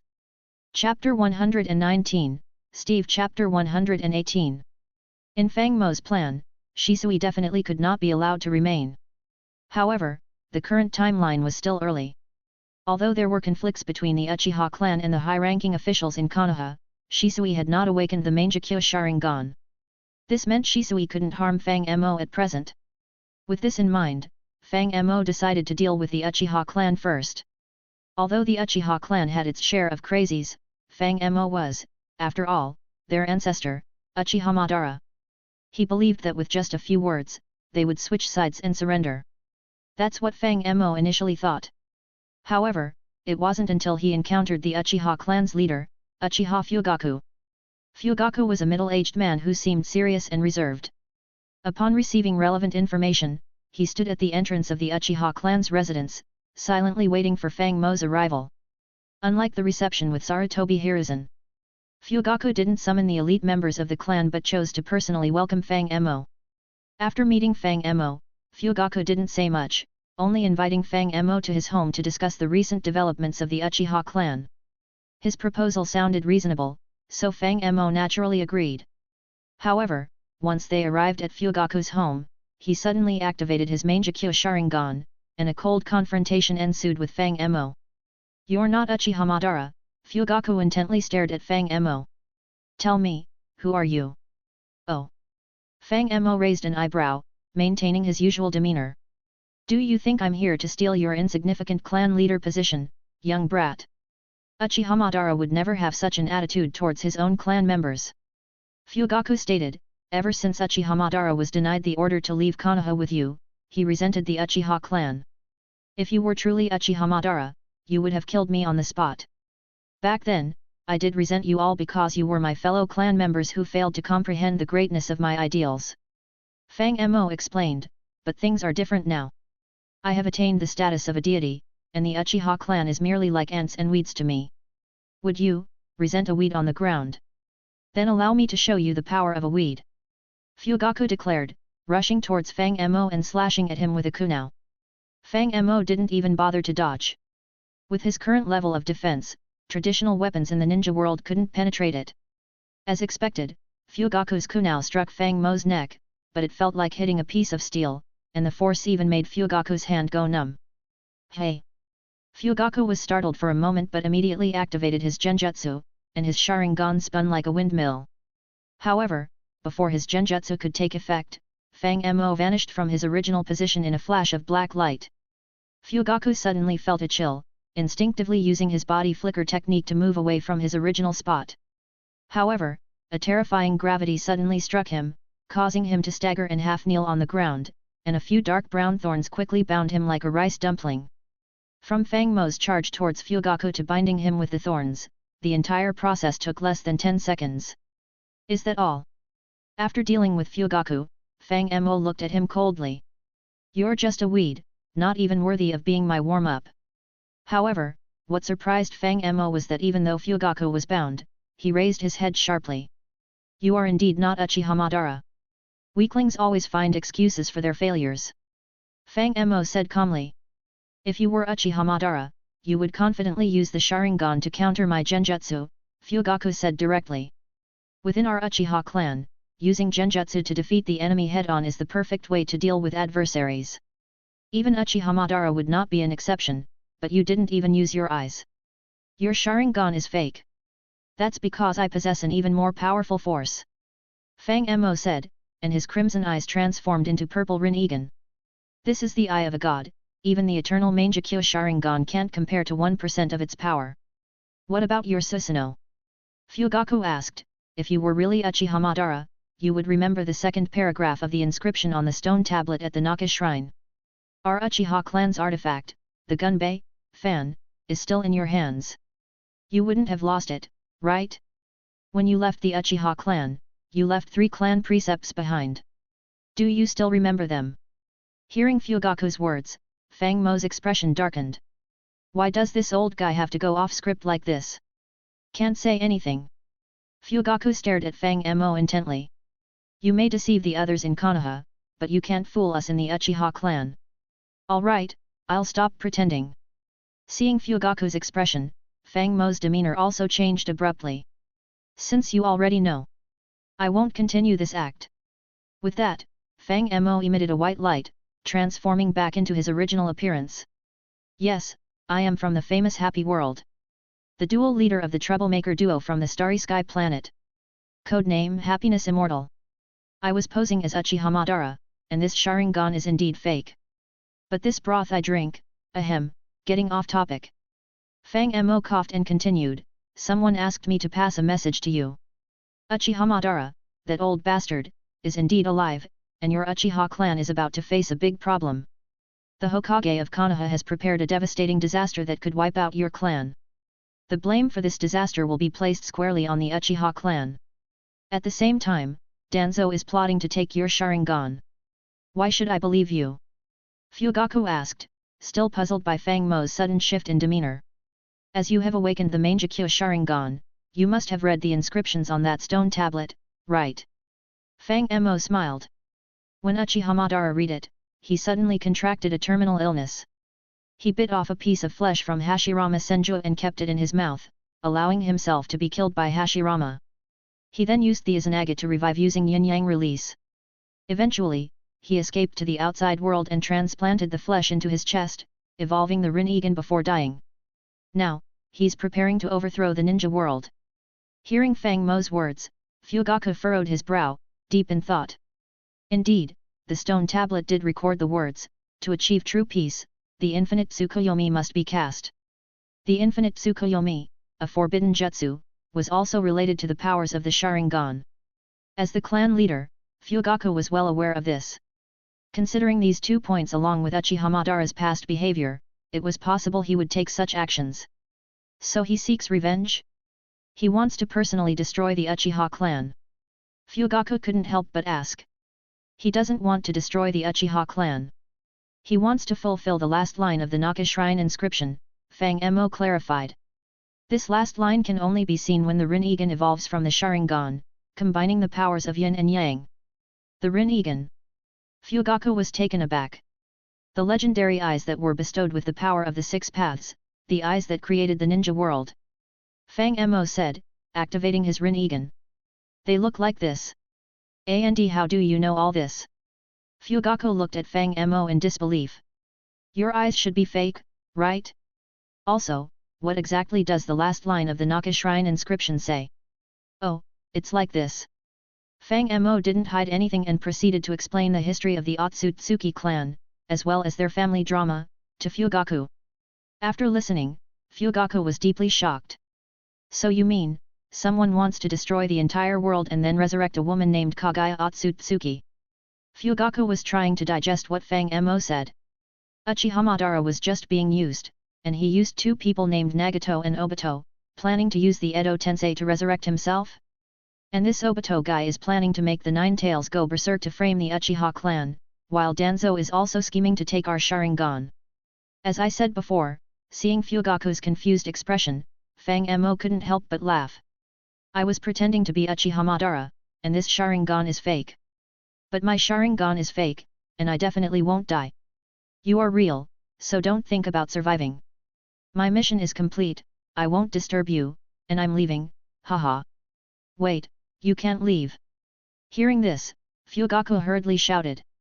Chapter 120, Steve Chapter 119, Bonus. Thanks, next 1k Power Stone for 3 chapters every Monday.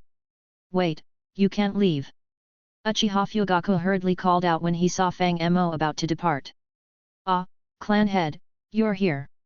After holding back his emotions for several days, Fang Mo couldn't contain his amusement any longer and grinned, saying, do you really believe what I said was nonsense? I believe you. Uchiha Fugaku's expression flickered as he spoke in a serious tone. Yes, he had changed his mind. Though Fang Mo's words seemed unbelievable, upon careful consideration, they made some sense. Fugaku had heard about the incident involving Uchiha Obito. It was said that Obito died on a mission, and one of his eyes was given to Kakashi Hatake, the son of the White Fang. If everything Fang Mo said was true and it was all part of Uchiha Madara's plan, then it wasn't entirely implausible. Especially when Fang Mo mentioned the forbidden jutsu Edo Tensei, which could summon the deceased back to life. The old house where Obito lived still existed. If they found a strand or two of Obito's hair to perform Edo Tensei and it failed, proving that Obito was still alive, the possibility of Fang Mo's claims being true would increase. As for Danzo, Fugaku was aware of his desire for the Sharingan. After all, the Uchiha clan's bloodline was powerful, and outsiders had coveted it for a long time. The neighboring Hyuga clan even used a caged bird seal to prevent their eyes from being stolen. It was a precaution to safeguard their bloodline. Fugaku carefully considered Fang Mo's words. Assuming everything Fang Mo said was true, he, as the clan head, had no power to save the Uchiha clan, especially in the Nine Tails incident. The higher UPS in the village no longer trusted the Uchiha clan. If they did nothing, they would be blamed. But if they took action, Danzo would continue to target the Uchiha clan, using insubordination as a reason. Moreover, Danzo was a trusted confidant of the Third Hokage. If Fugaku and Danzo were to speak out simultaneously, the Third Hokage would undoubtedly trust the veteran Danzo more. It was a dead end. As long as Danzo continued to covet the Sharingan, the Uchiha clan and the Konoha leadership couldn't reach a consensus. Fugaku couldn't deal with Danzo either, as he was a close associate of the Third Hokage. I will convince the clan elders, Fugaku pondered for a moment before speaking firmly, from now on, you are the true Uchiha Madara. No, that won't do. Fang Mo was getting a bit tired of pretending to be Uchiha Madara. I don't know any genjutsu, and my Sharingan is fake. How can I be Uchiha Madara? I can give you my eyes, Fugaku said resolutely. Really? Fang Mo was surprised. You people from the ninja world can swap eyes so easily. Do you all give big eyeballs to neighbors for the new year? We have spare eyes in the clan. I can replace mine, Fugaku explained. I don't care who you are or what your purpose is. If you've shared these secrets with me, it means you have a plan. As long as you can ensure the safety of the Uchiha clan, I'll help you achieve your goal. I don't really need your Sharingan, but I have an experiment I'd like you to help with, Fang Mo said after a moment of thought. What kind of experiment? Fugaku asked, looking up. You'll find out soon, Fang Mo replied, recalling the Mangekyo Sharingan he had released earlier into his storage space. For now, please remove one of your eyes. Understood, Fugaku nodded. If Fang Mo wanted his Sharingan, he would have attacked already. He reached for his left eye and plucked it out, unable to suppress a pained groan. Seeing Fugaku remove his left eye, Fang Mo instantly took out a bottle of healing potion and gestured for him to drink it. Fugaku hesitated for a moment but eventually drank the potion. In an instant, he felt a tingling sensation in his eye socket, and suddenly, his once dark left eye regained its vision. Fugaku was surprised and couldn't help but look at the Sharingan in his hand and then at the Susanoo that appeared beside him, feeling bewildered. It seems to work, Fang Mo said, satisfied with the results. It appeared that his plan to mass-produce Sharingan and Byakugan was on the right track. Did the potion you gave me do this? Fugaku asked in amazement. Why, can even the Mangekyo Sharingan regenerate? This substance is a 9th-grade holy medicine called Xiangshi's Ancient Formula, a divine medicine in the universe, Fang Mo explained casually. It uses the roots of the Ten-Tails God tree from deep within the Kinling Mountains as a catalyst. Whether it's Sharingan or Byakugan, you can pluck them out freely, just like plucking garlic chives, pluck one, and another grows back. And your goal is the Sharingan? Fugaku asked, understanding more now. Not really, Fang Mo waved his hand. I'm not that interested in your Uchiha clan. My real target is Kaguya Otsutsuki. After all, I can't let our three-dimensional readers. I have to trap her in my, I have to seal her in my weapon. So, your target is the originator of chakra. Fugaku furrowed his brows. But you know so much about the ninja world's secrets. Who are you? Didn't I already say it? I'm the king of fun from the Otsutsuki clan, Fang Mo shrugged. It's mainly because people here have limited knowledge. If I say I'm from the sky, from another planet, or from other worlds, can you understand? I suppose so, Fugaku nodded thoughtfully. So, you're from somewhere outside the ninja world, just like Kaguya Otsutsuki. More or less, Fang Mo shrugged again. Anyway, my only goal is Kaguya Otsutsuki. As for unifying the ninja world, to be honest, it's just a pastime when I'm bored, something to entertain myself with. Using the unification of the ninja world as a form of entertainment, your idea of fun is quite grand, Fugaku commented, glancing at Fang Mo. To Fang Mo's surprise, after revealing his true intentions, he gained Uchiha Fugaku's trust. As a result, when Fang Mo left the room again, he had no choice but to assume the appearance of Uchiha Madara. Meanwhile, on Fugaku's side, he gathered other members of the Uchiha clan and vouched for Fang Mo's true identity as Uchiha Madara. They saw his return as an opportunity to bring honor to the Uchiha clan. Upon hearing this, the Uchiha clan members were overjoyed. Since Tobirama Senju became the second Hokage, the Uchiha clan had faced constant scrutiny. Although they held positions in the Konoha police force, their efforts went unappreciated, and they weren't well liked by the common people. The Uchiha clan's arrogance further contributed to the growing divide between them and the rest of the village. Now that their ancestor had returned, they felt like they finally had someone to stand up for them. Rumors had already spread about Uchiha Madara's return and his confrontations with the Third Hokage and Danzo. This filled the Uchiha clan members with immense pride and joy, and they wholeheartedly welcomed their ancestor's comeback, even though the circumstances were unexpected. However, Fang Mo hadn't yet figured out how to influence the Uchiha clan members' thinking. The potent power of the Sharingan often caused mental instability among the Uchiha, leading to extreme and radical thoughts. Controlling them solely through the identity of Uchiha Madara wouldn't be enough. Fang Mo needed to find a way to channel their determination and pride in a positive direction. After pretending to be Uchiha Madara for several days, Fang Mo couldn't maintain the act any longer. He asked Fugaku to find him a place to rest and contemplate his next steps. The next morning, Fang Mo woke up early. Without the assistance of the White Queen Emma, he had lost the ability to dream, so he didn't oversleep. He immediately set his plan in motion. First, he greeted Uchiha Fugaku and requested him to collect some of Uchiha Obito's hair to prepare for impure world reincarnation.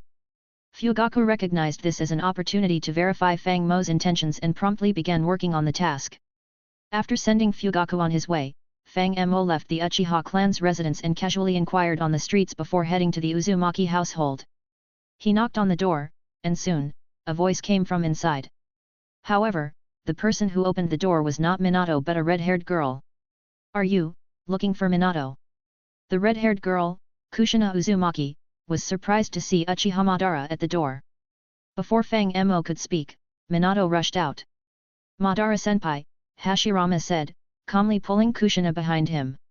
Is there something you want to discuss with me? Upon Hashirama's abrupt arrival, a gust of wind blew towards Fang Mo. Smelling the scent in the air, Fang Mo raised an eyebrow. The scent is quite strong. Unable to contain Uchiha Madara's arrogance, Fang Mo couldn't help but comment, so, do you still have the strength to use shurikens today? The golden flash of Konoha. Hearing this, both of their faces turned red.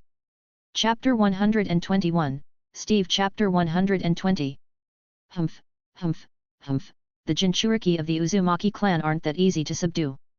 As Fang Mo observed Minato and Kushina together, he pretended to chuckle and reminisce, but in the end, Minato, you're not as formidable as Hashirama was back in the day. However, that's understandable. Besides me, Uchiha Madara, there's no one else in this world who can surpass Hashirama. Cough. Even though Minato had a gentle nature, Fang Mo's remarks made him feel a bit embarrassed.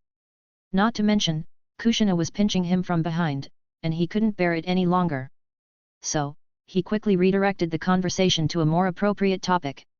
So, Senior, did you have something specific you wanted to discuss with me so early? Minato asked promptly. Oh, indeed, there are some work-related matters I need to talk to you about. Fang Mo nodded and then pretended to recall with a smile, it's about the Hokage election. Shall we go inside to talk about it? Minato didn't hesitate and subconsciously invited Fang Mo in. Are the bed sheets washed? Is the trash taken out? Are the clothes neatly arranged? Did you open the window for ventilation and spray air freshener? Fang Mo glanced at the blushing and steaming Kushina, then at the oblivious Minato, and retorted, you're letting me in without doing anything. Do you plan to sleep on the couch or kneel and scrub the floor all night? Minato, you idiot! Kushina seemed to have finally reached her limit, kicked Minato out with force, and slammed the door shut with a bang. Minato scratched his head awkwardly, and to break the awkwardness, he spoke to Fang Mo, Senior, you seem to know a lot. You don't seem like someone without a partner or offspring. Women only hinder my sword swings. Fang Mo waved his hand dismissively, the reason why Hashirama failed was that he married a woman. Humph, marrying a Uzumaki Jinchuriki as a wife only leads to a short-lived existence. I'll dance on his grave later. Ah, well. Minato felt embarrassed to hear this and managed a polite smile. Why does Uchiha Madara always speak so unkindly? If he wants to insult Hashirama, fine, but why does he bring me, Minato, into this? Kushina and I love each other, did we offend him somehow? You're still young. Fang Mo glanced at Minato and knew what he was thinking. He said, being Hokage is much more tiring than fighting. During the day, you exhaust yourself with village affairs, and at night, you exhaust yourself with family matters. Is that a recipe for a long life? If you're truly smart, consider passing the Hokage position to Orochimaru. He's currently researching immortality. Maybe after being Hokage for 50 years, he'll abandon that idea. Senior, becoming Hokage is my dream. Minato smiled and said, although you've given me a greater goal through your guidance, I still hope to strive for the position of Hokage. It's not just to prove myself, but also for Kushina. I don't mind the position of Hokage. Fang Mo said, whether it's you or Orochimaru, it doesn't matter. But be prepared, if you become Hokage, certain people will see you as a threat. Are you referring to Danzo? Minato pondered for a moment and asked. He might have a gentle and sunny personality, but that doesn't mean he's foolish. As someone capable of mastering the Flying Thunder God technique, he's quick-witted and can figure things out in an instant. Of course, you wouldn't worry about his strength, but you have a family. Fang Mo patted Minato's shoulder. During childbirth, Jinchuriki are very vulnerable. Are you sure you can protect her? Young man, listen to my advice, the ninja world is full of surprises, and you're still young. You can't control everything. If you're uneasy, let's replace your wife's eye with Sharingan. Fang Mo suggested, our Uchiha clan has a forbidden jutsu called Yin-Yang Release, which can rewrite unfavorable facts about oneself, but it will blind the user. I used this technique to rewrite my own death. Just now, I checked the eye vault in my clan, and there are plenty of eyes there. We can get your wife one. With her abundant chakra, she can maintain the Sharingan for 24 hours, and if she encounters a crisis, at least she can survive. This. Such a precious thing. Minato was surprised to hear this. You're willing to give it to us. More precious than our ideals. Fang Mo retorted, currently, we share a great common purpose and vision. Why would I care about giving you an eye? Then, on behalf of Kushina, I'll thank you first. Minato nodded, and although he had reservations about the eye replacement, he decided to prepare for his wife's safety. Don't worry too much. Fang Mo patted Minato's shoulder, I'm currently busy, so for now, I'll spare them. After I handle some miscellaneous matters in Konoha, I might help you deal with Danzo. Hey! Minato was a bit surprised, but if you're uncomfortable with it, just pretend you didn't hear it. Fang Mo waved his hand, cutting off Minato's words, in short, for now, focus on gathering votes and preparing to succeed as the fourth Hokage. I'm not happy with that fool Hiruzen hogging the position, and these plans can only be officially implemented once you're in power. With that, Fang Mo handed Minato a scroll. Minato took the scroll and opened it. Inside were various plans, such as Ninja Civilian Win-Win Strategy, eliminating ANBU and Uchiha Konoha security forces, abolishing Hyuga clan's caged bird seal tradition, establishment of new research, medical and shinobi guard departments. In fact, Fang Mo had discussed similar plans with Minato back in Kikyo Mountain. At that time, Minato was impressed by the proposals and felt that these changes were suitable for Konoha's current situation. It was because of this that Minato wholeheartedly believed in Uchiha Madara's ideals and decided to work together to change the entire ninja world. Seeing these proposals again, Minato quickly stored the scroll away. I have one more thing I need you to take care of. After finishing these matters, Fang Mo didn't linger and left directly. Currently, he had many things to attend to. In addition to dealing with Minato, he also needed to inform Orochimaru about various research projects and prepare for them in advance. However, what surprised Fang Mo was when he walked into a secluded alleyway, several black-clad masked ninjas suddenly appeared around him. These people looked like Enbu, and without any unnecessary words, they immediately launched an attack on him. Among them, two people quickly formed seals, one summoned a swarm of insects, and another threw a kunai aimed at Fang Mo's eyes. Hey! Because Fang Mo really didn't expect someone to be foolish enough to ambush him, he was taken aback. The next second, the kunai stabbed into Fang Mo's eye, and with a crisp sound, the kunai was snapped in half. This surprising turn of events left the attackers stunned, as they didn't expect such a result. Daring to ambush an Uchiha with a kunai, you must be under Danzo's command. Fang Mo looked at the attackers and said directly. Chapter 122, Steve Chapter 121. Daring to use kunai for an ambush against the Uchiha clan, you must be one of Danzo's underlings, Fang Mo said, revealing a terrifying smile. Although the person's face was masked, it was clear they were not an ANBU member. After all, Sarutobi Hiruzen was known to be timid. If he hadn't been scared to the point of wetting his pants, he might have repeatedly cheered himself up with encouraging words. In the entire Naruto world, there's no one more wasteful, more wretched in death, and possessing a dumber mind than Danzo Shimura, the king of scapegoats. In the original story, he even did something as foolish as stabbing his own subordinate, Shisui, with the kunai. Honestly, let's not talk about Naruto, even an average modern person with a sound mind wouldn't do something as idiotic. Fang Mo truly felt that Danzo deserved to die. Other villains might be attractive or charismatic, but Danzo was neither human nor ghost, no one would ever like him. To be frank, in all sorts of Naruto fanfiction, there are hardly any where he becomes the protagonist, not even in NTR, Nito Rare, stories.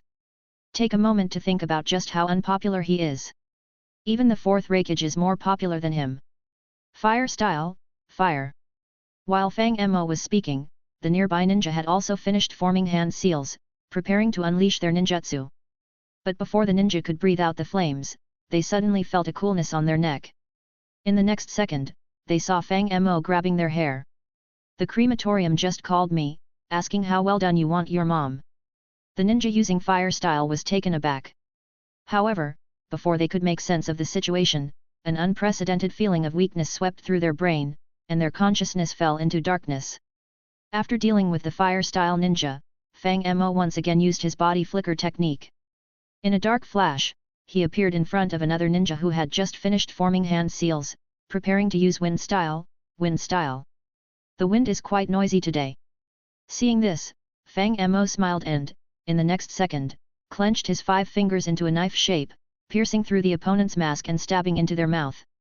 Then he bent his fingers downward, tearing off the entire lower jaw, along with the neck, chest muscles, and skin. Blood sprayed everywhere. Just wondering if your coffin will have proper ventilation.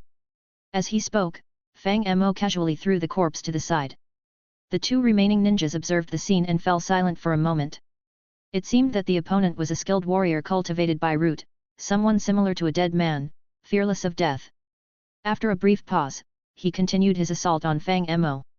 The ninja who had previously stabbed Fang Mo with a kunai charged towards him. Then, with a hand seal, he started emitting smoke and suddenly opened his clothes, revealing numerous exploding tags that emitted a blinding light. Wow, a self-destructing mini-truck. Seeing this, Fang Mo chuckled and extended his hand forward. A greenish-blue twilight thorn flew out, wrapping the opponent into a dense thorn ball. Then, with a loud bang, black smoke emerged from the gaps in the thorns. The exploding tags not only failed to harm the thorns but also caused them to grow a bit more.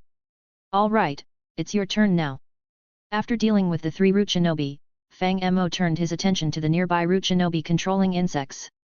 The opponent seemed a bit anxious and had indeed used parasitic destruction insects on Fang Mo. These insects crawled on him, but the problem was they couldn't absorb chakra at all. As for physical attacks, they were even more futile. The teeth of these parasitic destruction insects couldn't pierce the opponent's skin. So, how could he fight back? He was just an ordinary member of the Abarame clan, not Abarame Torun. The parasitic destruction insects were poisonous, but they were probably of no use against the opponent. And indeed, Fang Mo didn't even need to come close to attack him directly. He simply snapped his fingers, and an unprecedented extreme cold swept in. All the insects in midair, including the root shinobi controlling them, were frozen into powder. After dealing with these four shinobi, Fang Mo collected some DNA samples and continued on his way happily, looking for Orochimaru. Currently, Orochimaru was one of the candidates for the Fourth Hokage, so he was busy campaigning. As for his forbidden laboratories and such, they were not abandoned but handled by one of his shadow clones. It had to be said that he was a master of time management, much better than Hiruzen Sarutobi in this regard. Fang Mo casually inquired with the people around and found Orochimaru campaigning at the Hyuga clan. He seemed to be trying to gain support from the Hyuga clan, taking the opposite approach to Hiruzen Sarutobi. Without waiting for the Hyuga clan members to announce his arrival, Fang Mo walked in. Soon, he saw Orochimaru, who was currently having tea and chatting with the Hyuga clan head and Hisashi Hyuga. However, upon seeing Fang Mo covered in blood, the three of them immediately stood up. After all, an Uchiha ancestor covered in blood, exuding a murderous aura, walking towards them was truly terrifying for Hisashi and Hisashi. They subconsciously activated their Byakugan, but to their horror, they couldn't see anything. Except for a faint outline, they couldn't see any internal organs, meridians, or chakra structure. This frightened them even more, thinking that Fang Mo had mastered some method to shield the Byakugan, and their faces turned pale. Unlike Hisashi and Hisashi, Orochimaru remained relatively calm. He knew that Fang Mo's target was Kagaya Otsutsuki, and for this plan, he was willing to dominate the entire ninja world. It would be impossible for someone with such foresight and profound knowledge to suddenly go berserk in broad daylight and kill the Hyuga clan. Lord Madara, what's the situation? Orochimaru asked directly. I'll give you 10 minutes, Fang Mo replied without hesitation, disregarding the presence of Hisashi and Hisashi. Either bring Danzo to meet me, or tell me where he is. Otherwise, after 10 minutes, I will activate the flower tree world and turn these ants into true root members. Hearing this, Orochimaru hesitated for a moment. He wasn't a fool. He knew Danzo's personality well. Obviously, Fang Mo wanted him dead this time.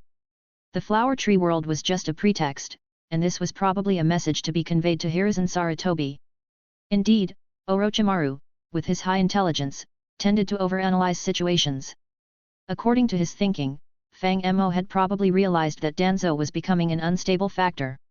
Danzo was selfish and working against Fang Mo and Orochimaru's great ideals, so he no longer had any reason to exist. Now that Danzo had walked right into the trap himself, Fang Mo was just taking advantage of the situation and getting rid of the trouble. Although Hiruzen Sarutobi wanted to protect his old friend, he probably wouldn't dare to provoke Madara Uchiha's wrath. If Fang Mo really activated the flower tree world or caused chaos, Hiruzen wouldn't be able to bear the consequences. Therefore, Orochimaru decided to make concessions, just like before. So, with Orochimaru's one step, Danzo was probably doomed. Haha. Truly worthy of Madara Uchiha, the man aspiring to reach the far shore of the stars. He had only arrived in Konoha for the second day and already wanted to kill one of the Hokage's close aides. His charisma, which surpassed all others, was truly fascinating. With these thoughts, a smile appeared on Orochimaru's lips, and he body flickered away. Chapter 123, Steve Chapter 122. After receiving Fang Mo's command, Orochimaru immediately used the body flicker technique to leave the area. But he didn't just leave. However, the members of the Hyuga clan couldn't stay calm. Hyuga Hayashi and Hyuga Hisashi exchanged glances and saw the concern in each other's eyes. After all, they were dealing with one of the founders of Konoha, the legendary shinobi Uchiha Madara. If he lost his temper, who could stop him? They couldn't rely solely on the third Hokage, Sarutobi Hiruzen.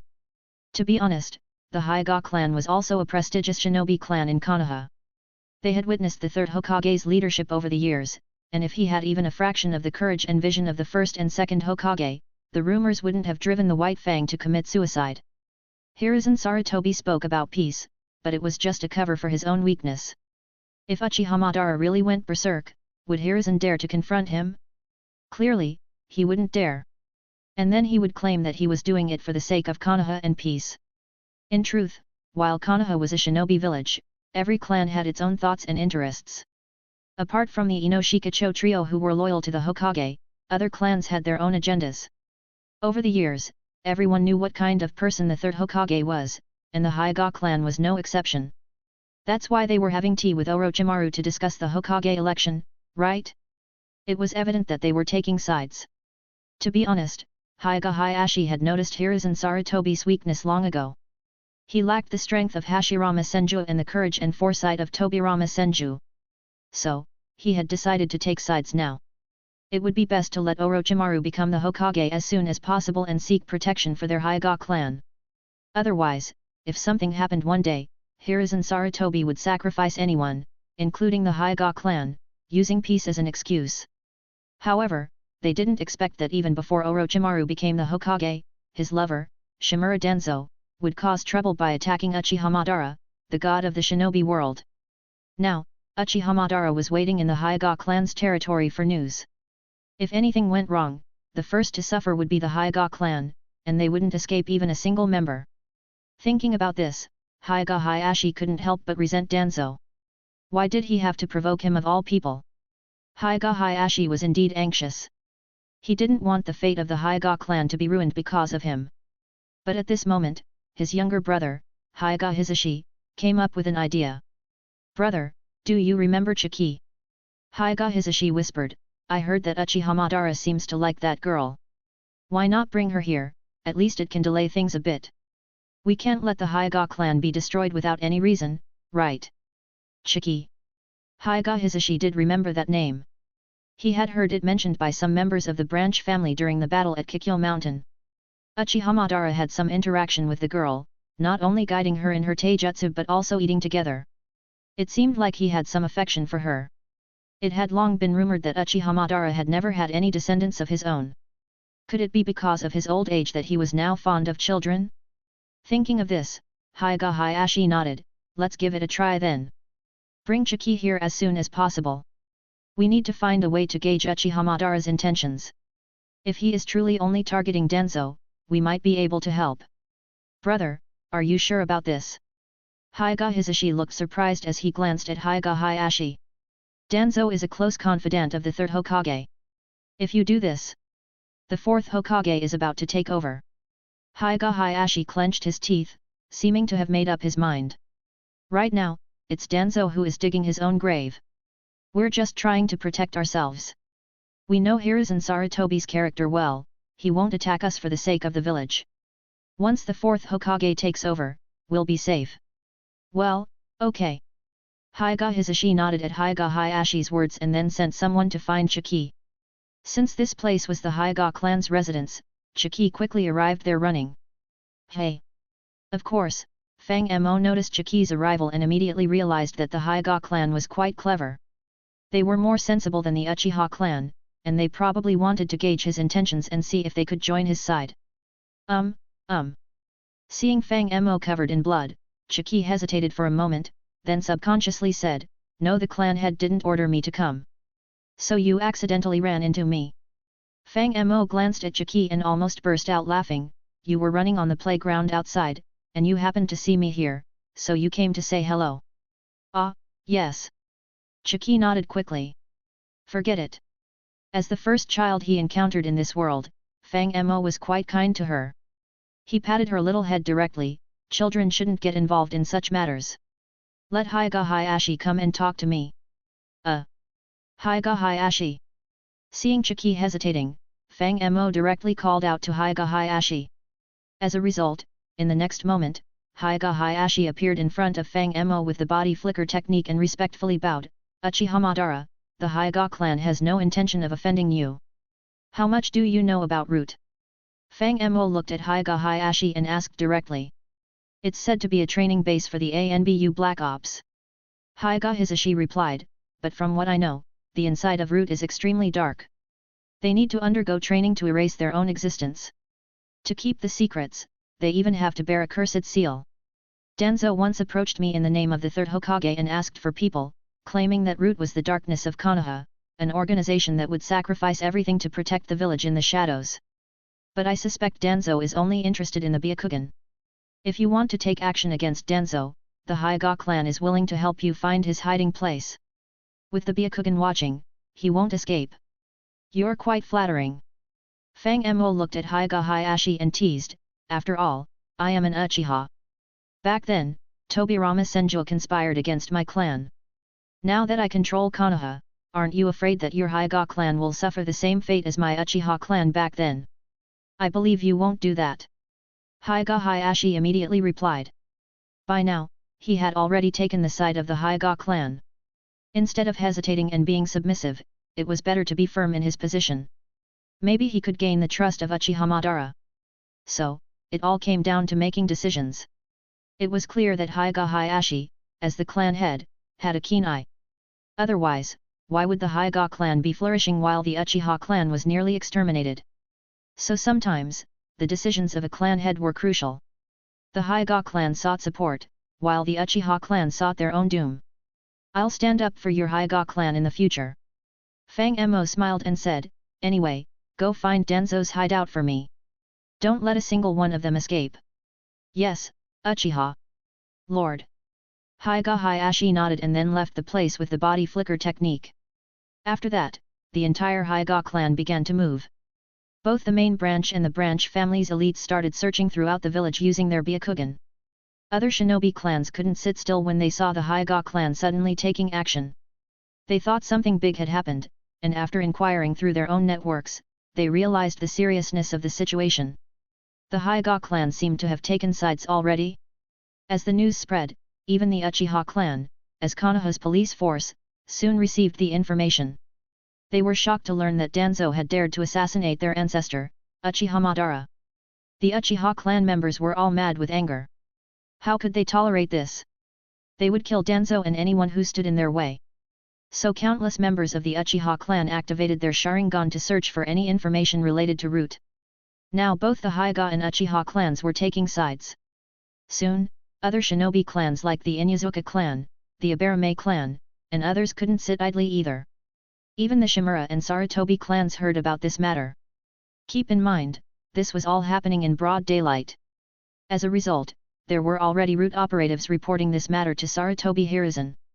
However, at this moment, Hiruzen Sarutobi had already received this information, which was delivered by one of Orochimaru's shadow clones. It said that Uchiha Madara was already furious and gave Danzo an ultimatum. Either Danzo died or Konoha would be annihilated. "Old man, it's up to you to choose."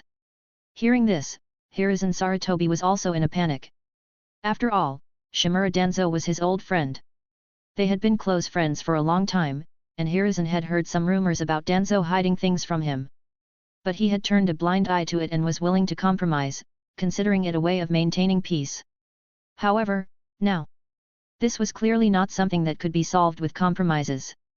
Because even if Hiruzen wanted to, he couldn't imagine that Danzo would dare to attack Uchiha Madara. "Danzo, Have you gone crazy? Hiruzen Sarutobi slapped the table hard. How could you dare to go after him? They are all dead soldiers, and there's no evidence to prove that this was the work of Root, Danzo replied with his hands in his sleeves. I was only testing to see if he really is Uchiha Madara. His appearance is too bizarre, and he doesn't have any chakra within him. Don't you find that strange? He really is Uchiha Madara. Hiruzen Sarutobi couldn't help but sigh and said, even Uchiha Fugaku admitted his identity. Do you think the Uchiha clan would mistake their ancestor for someone else? Maybe this is a conspiracy by the Uchiha clan.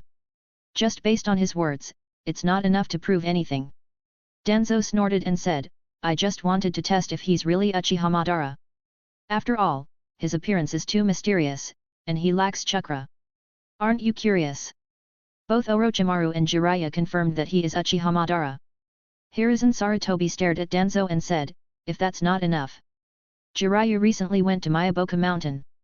The Great Toad Sage predicted that he is indeed the real Uchiha Madara.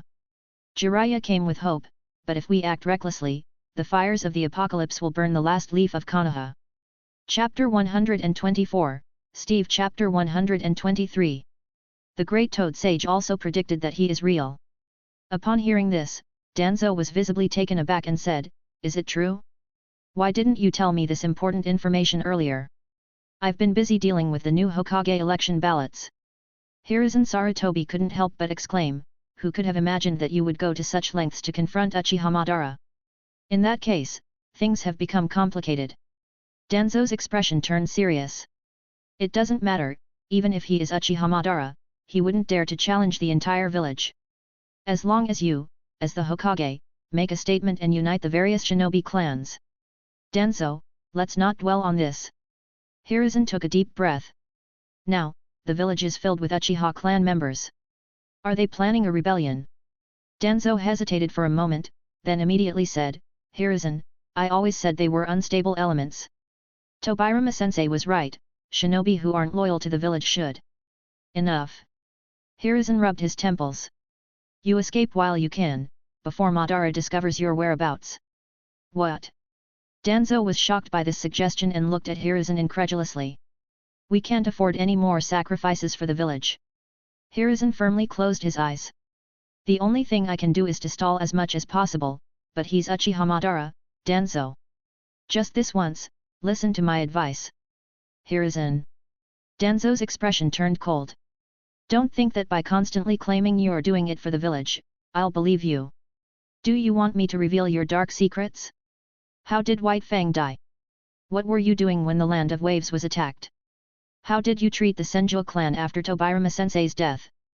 The only candidates left for the Hokage position are your disciples, Minato and Orochimaru. Do you think I don't know what's on your mind? And what about the incident with? That's enough. I am the Hokage, and I must consider the village's well-being.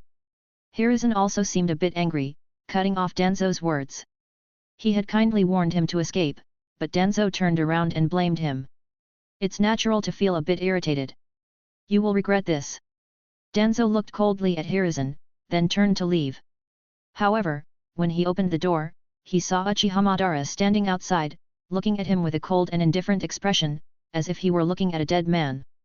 Beside him were Hayashi Hyuga and Fugaku Uchiha, along with Jiraiya, Orochimaru, Minato and even the masked youth, Kakashi Hatake, all standing outside the door, giving them a chilling gaze. Not only Danzo, but even Hiruzen felt a chill down his spine and stood up from his chair. Yes, their conversation just now was highly confidential, and they didn't expect that the others would overhear it. So where were the ANBU and Root members guarding the door? Why was there no sign of their presence? He. Suddenly, Fang Mo couldn't help but laugh. You two really surprised me. Sensei, you. Jiraiya seemed like he wanted to say something but hesitated and remained silent. For some reason, today, he felt particularly distant from Hiruzen. Even Orochimaru, standing beside him, had a complex expression, and nobody knew what he was thinking. At that moment, Danzo decided to speak up. How dare you eavesdrop on the Hokage's conversation? Danzo glanced at the people at the door and narrowed his eyes. Humph, very well, Hiruzen, look at the disloyal people you've raised. I knew the position of Hokage should have been mine. Are you still obsessed with such things at a time like this? Fang Mo looked at Danzo, the aura he exuded made him feel disgusted. He had encountered villains in X-Men and the Marvel Universe, but he had never come across someone as detestable as Danzo, who resembled a greedy maggot. It's truly rotten, this so-called root. Fang Mo didn't want to waste any more words, his killing intent surged, and he wanted to confront Danzo. Leave this trash to me, my lord. However, before Fang Mo could act, Fugaku volunteered, his eyes turning crimson with swirling patterns, and the flames of his left eye began to burn around him. Orochimaru, I never expected you to betray your teacher. Upon witnessing the scene, Danzo immediately spoke, those experiments you. Universal pull. Before Danzo could finish, Fang Mo raised his hand and aimed at him. Danzo was uncontrollably propelled towards Fang Mo. Then, a faint white repulsive force field emerged around Fang Mo's fist, which he used to strike Danzo's abdomen. A loud bang echoed, and wooden debris scattered around as Danzo's body transformed into a broken wooden stump. Substitution Jutsu. Jiraiya was also taken aback, when did Lord, he escaped. Hayashi activated his Byakugan and pointed to a nearby location, root members are approaching this area. Danzo was stalling for time. I see. Fang Mo nodded, then turned to Jiraiya and Orochimaru, you two, keep an eye on him. After all, he was your master. Find out all the dirty deeds he's been involved in and then bind him to the Hokage rock for proper judgment. As for the others. Fang Mo glanced at the other individuals present, find a way to protect the civilians and other ninjas. I'll personally handle this matter. After saying that, without waiting for anyone's response, Fang Mo vanished in a black light. Not far away, Danzo was running for his life. The Uchiha clan members in the vicinity noticed him and attempted to attack. However, it was evident that Danzo's recent words were not just empty talk, he was intentionally stalling for time, and indeed, there were some root members protecting him. With a formidable enemy in front of him, Danzo didn't linger in the battle, he dashed desperately towards the outskirts of the village. But could his speed surpass Fang Mo, who could use instantaneous movement? In almost the blink of an eye, Fang Mo appeared right in front of him. Seeing this, Danzo's eyes widened in surprise, and he instinctively tried to retreat. The root members also fulfilled their duty diligently, physically blocking Fang Mo's path. One of them, a member of the Aberme clan, used a parasite jutsu, causing numerous black harmful insects to swarm around. Simultaneously, another unidentified root member clapped their hands together, summoning viscous worm-like creatures from the ground, attempting to entangle Fang Mo. Facing the dual attack, Fang Mo's body suddenly ignited with a blazing fire cloak.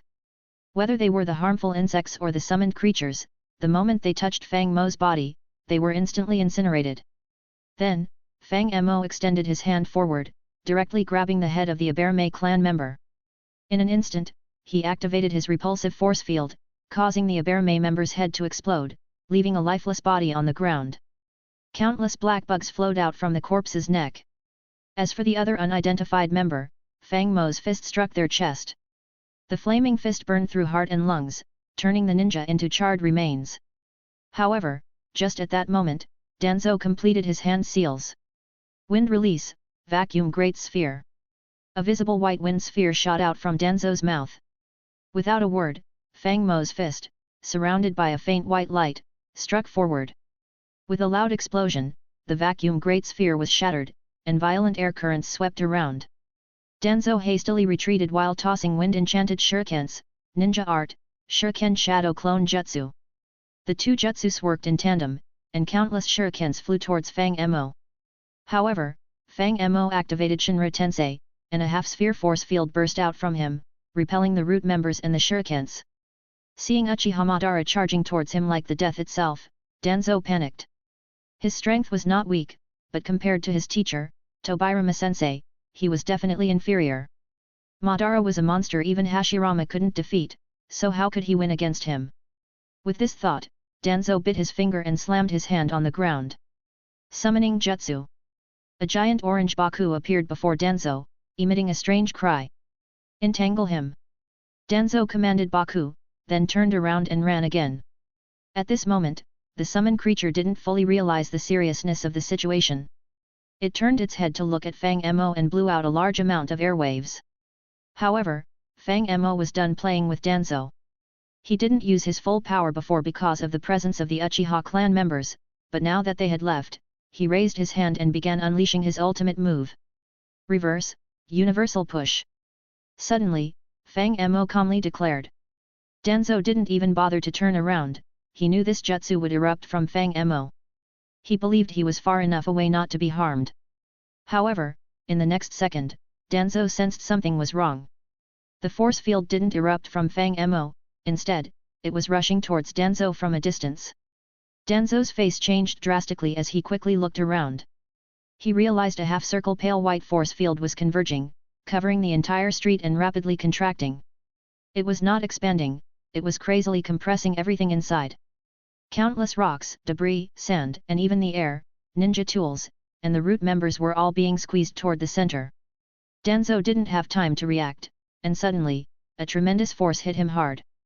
His body was uncontrollably flying towards the center of the force field, just like the rocks and debris. Even the giant Baku was rammed and flew towards the center with the other root members. Fang Mo clenched his hand, and with a deafening explosion, everything was crushed in the center.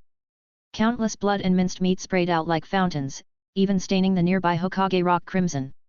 Shimura Danzo met his ultimate demise. Chapter 125, Steve Chapter 124. The Naruto world is already the third world that Fang Mo has crossed into. During his time there, he has traveled back and forth between the main world many times, so he has accumulated a lot of essence berries. According to certain settings, experience is the essence condensed from the lives and souls of monsters. After Fang Mo swallows the experience berries, both his body and soul will be significantly strengthened. Previously, Professor X couldn't interfere with Fang Mo's mind due to this reason. After consuming a large number of experience berries, Fang Mo discovered that he also improved his control over the two rings. For instance, the Void Ring's inherent ability to manipulate gravity.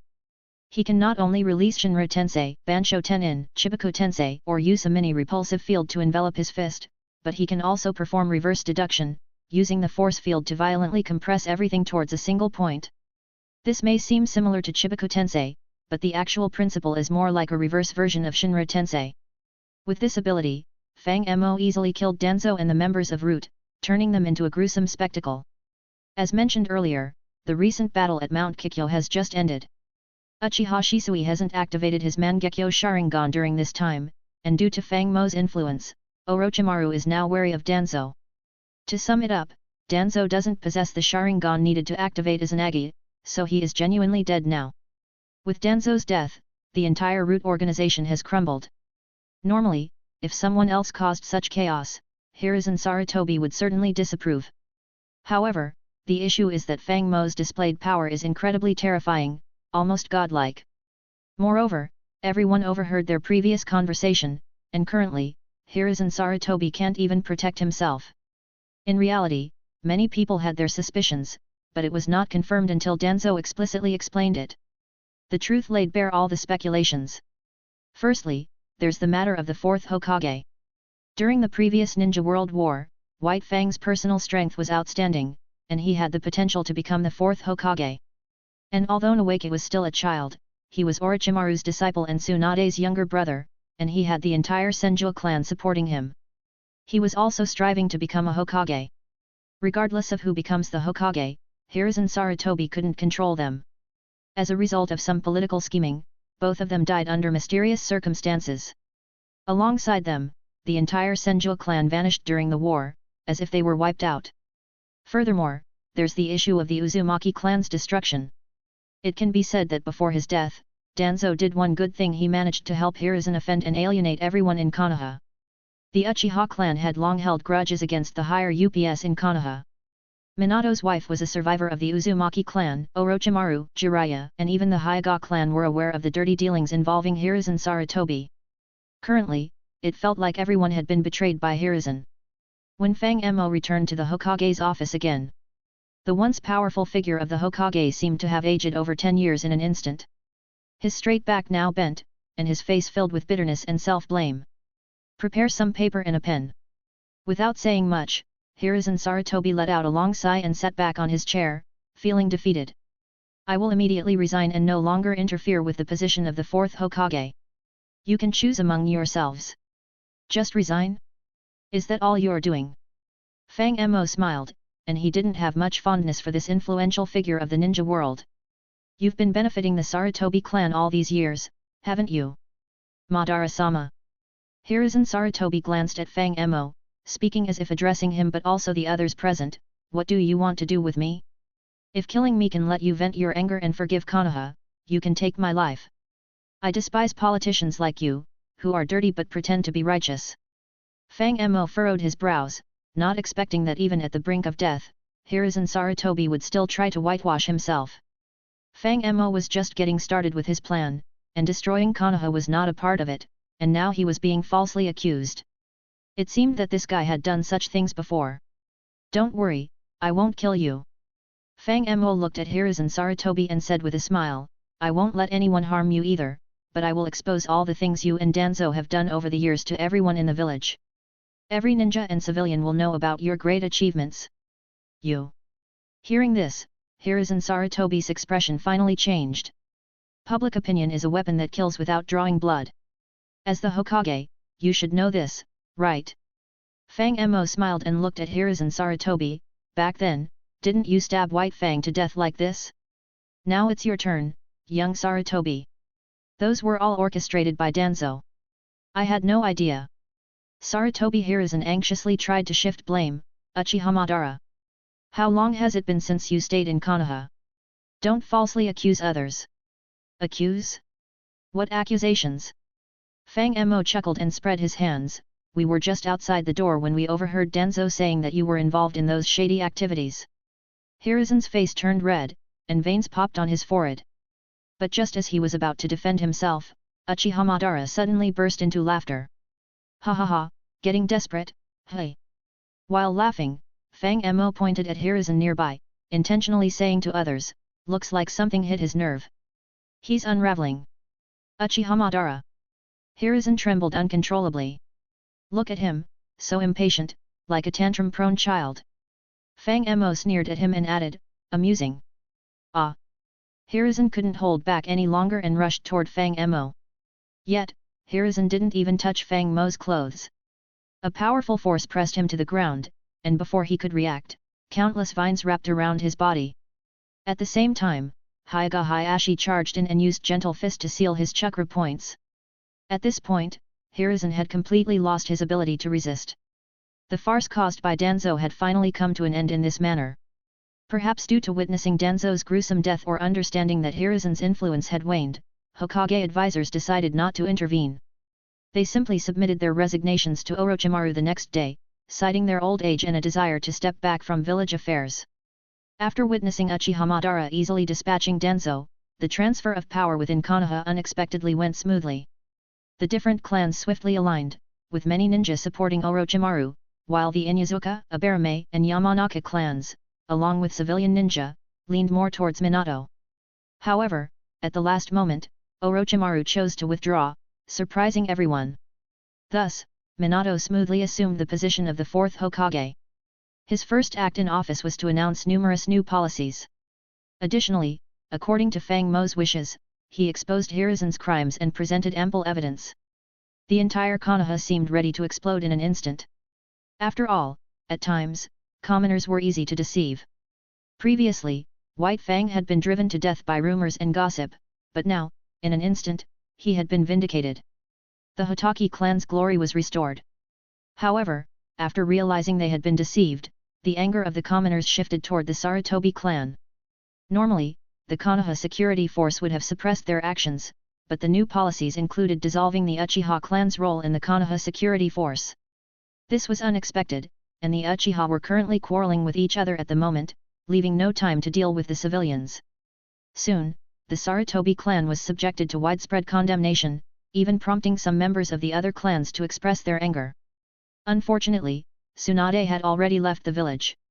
If the princess of the Senju clan were to learn of this news, who knows what trouble she might cause. Despite the commoners' curses, they couldn't stir up any practical turmoil. With Minato's new policies, the various ninja clans were cooperating fully, keeping everyone busy. It felt as though the entire village had come to life. Minato personally granted Orochimaru an experimental facility and abundant resources. Orochimaru was now the village's chief scientist and also served as the assistant to the Hokage. He had multiple shadow clones running around, managing tasks. Additionally, he inherited all of Root's assets. Jiraiya established a new security force, currently developing a recruitment plan that allowed both civilians and ninja to join, subject to rigorous assessments. Jiraiya hadn't initially wanted to deal with such matters, but Minato personally requested his assistance. Being good-hearted and powerful, Jiraiya's position garnered no objections. Thus, he reluctantly agreed. As for Tsunade, even though she was away, Minato had already approved a medical research institution in her name. It was waiting for her return and activation. And Fang Mo. He certainly wasn't idle either. The Uchiha clan's disturbance was significant, so he appeared at their compound himself, intending to suppress these crazed individuals. Lord Madara. As Fang Mo emerged, the clan members immediately cheered, "Madara-sama is here. He will bring us justice. Have the Fourth Hokage return our security force." Yes. That's right. We shed blood and sweat for Konoha. Why are they treating us like this? Madara-sama. What if we rebel? In the Uchiha compound's square, thousands of crimson eyes stared intently at Fang Mo. Even though Fang Mo's perception was somewhat slow, he could vaguely sense a feeling of madness. Clearly, the Uchiha clan members were all rather unhinged. However, Fang Mo had already figured out how to deal with these crazed individuals. "Ladies and gentlemen, I have a plan." Fang Mo looked down at the Uchiha members, his expression turning Uchiha-like. "Konoha is too small for us. I intend to destroy the 5 great nations and establish a new world. I will select suitable individuals to join my team and execute the 5 great nation leaders' assassination plan. I hope you all will enthusiastically volunteer." In an instant, silence fell over the scene. Thanks for listening.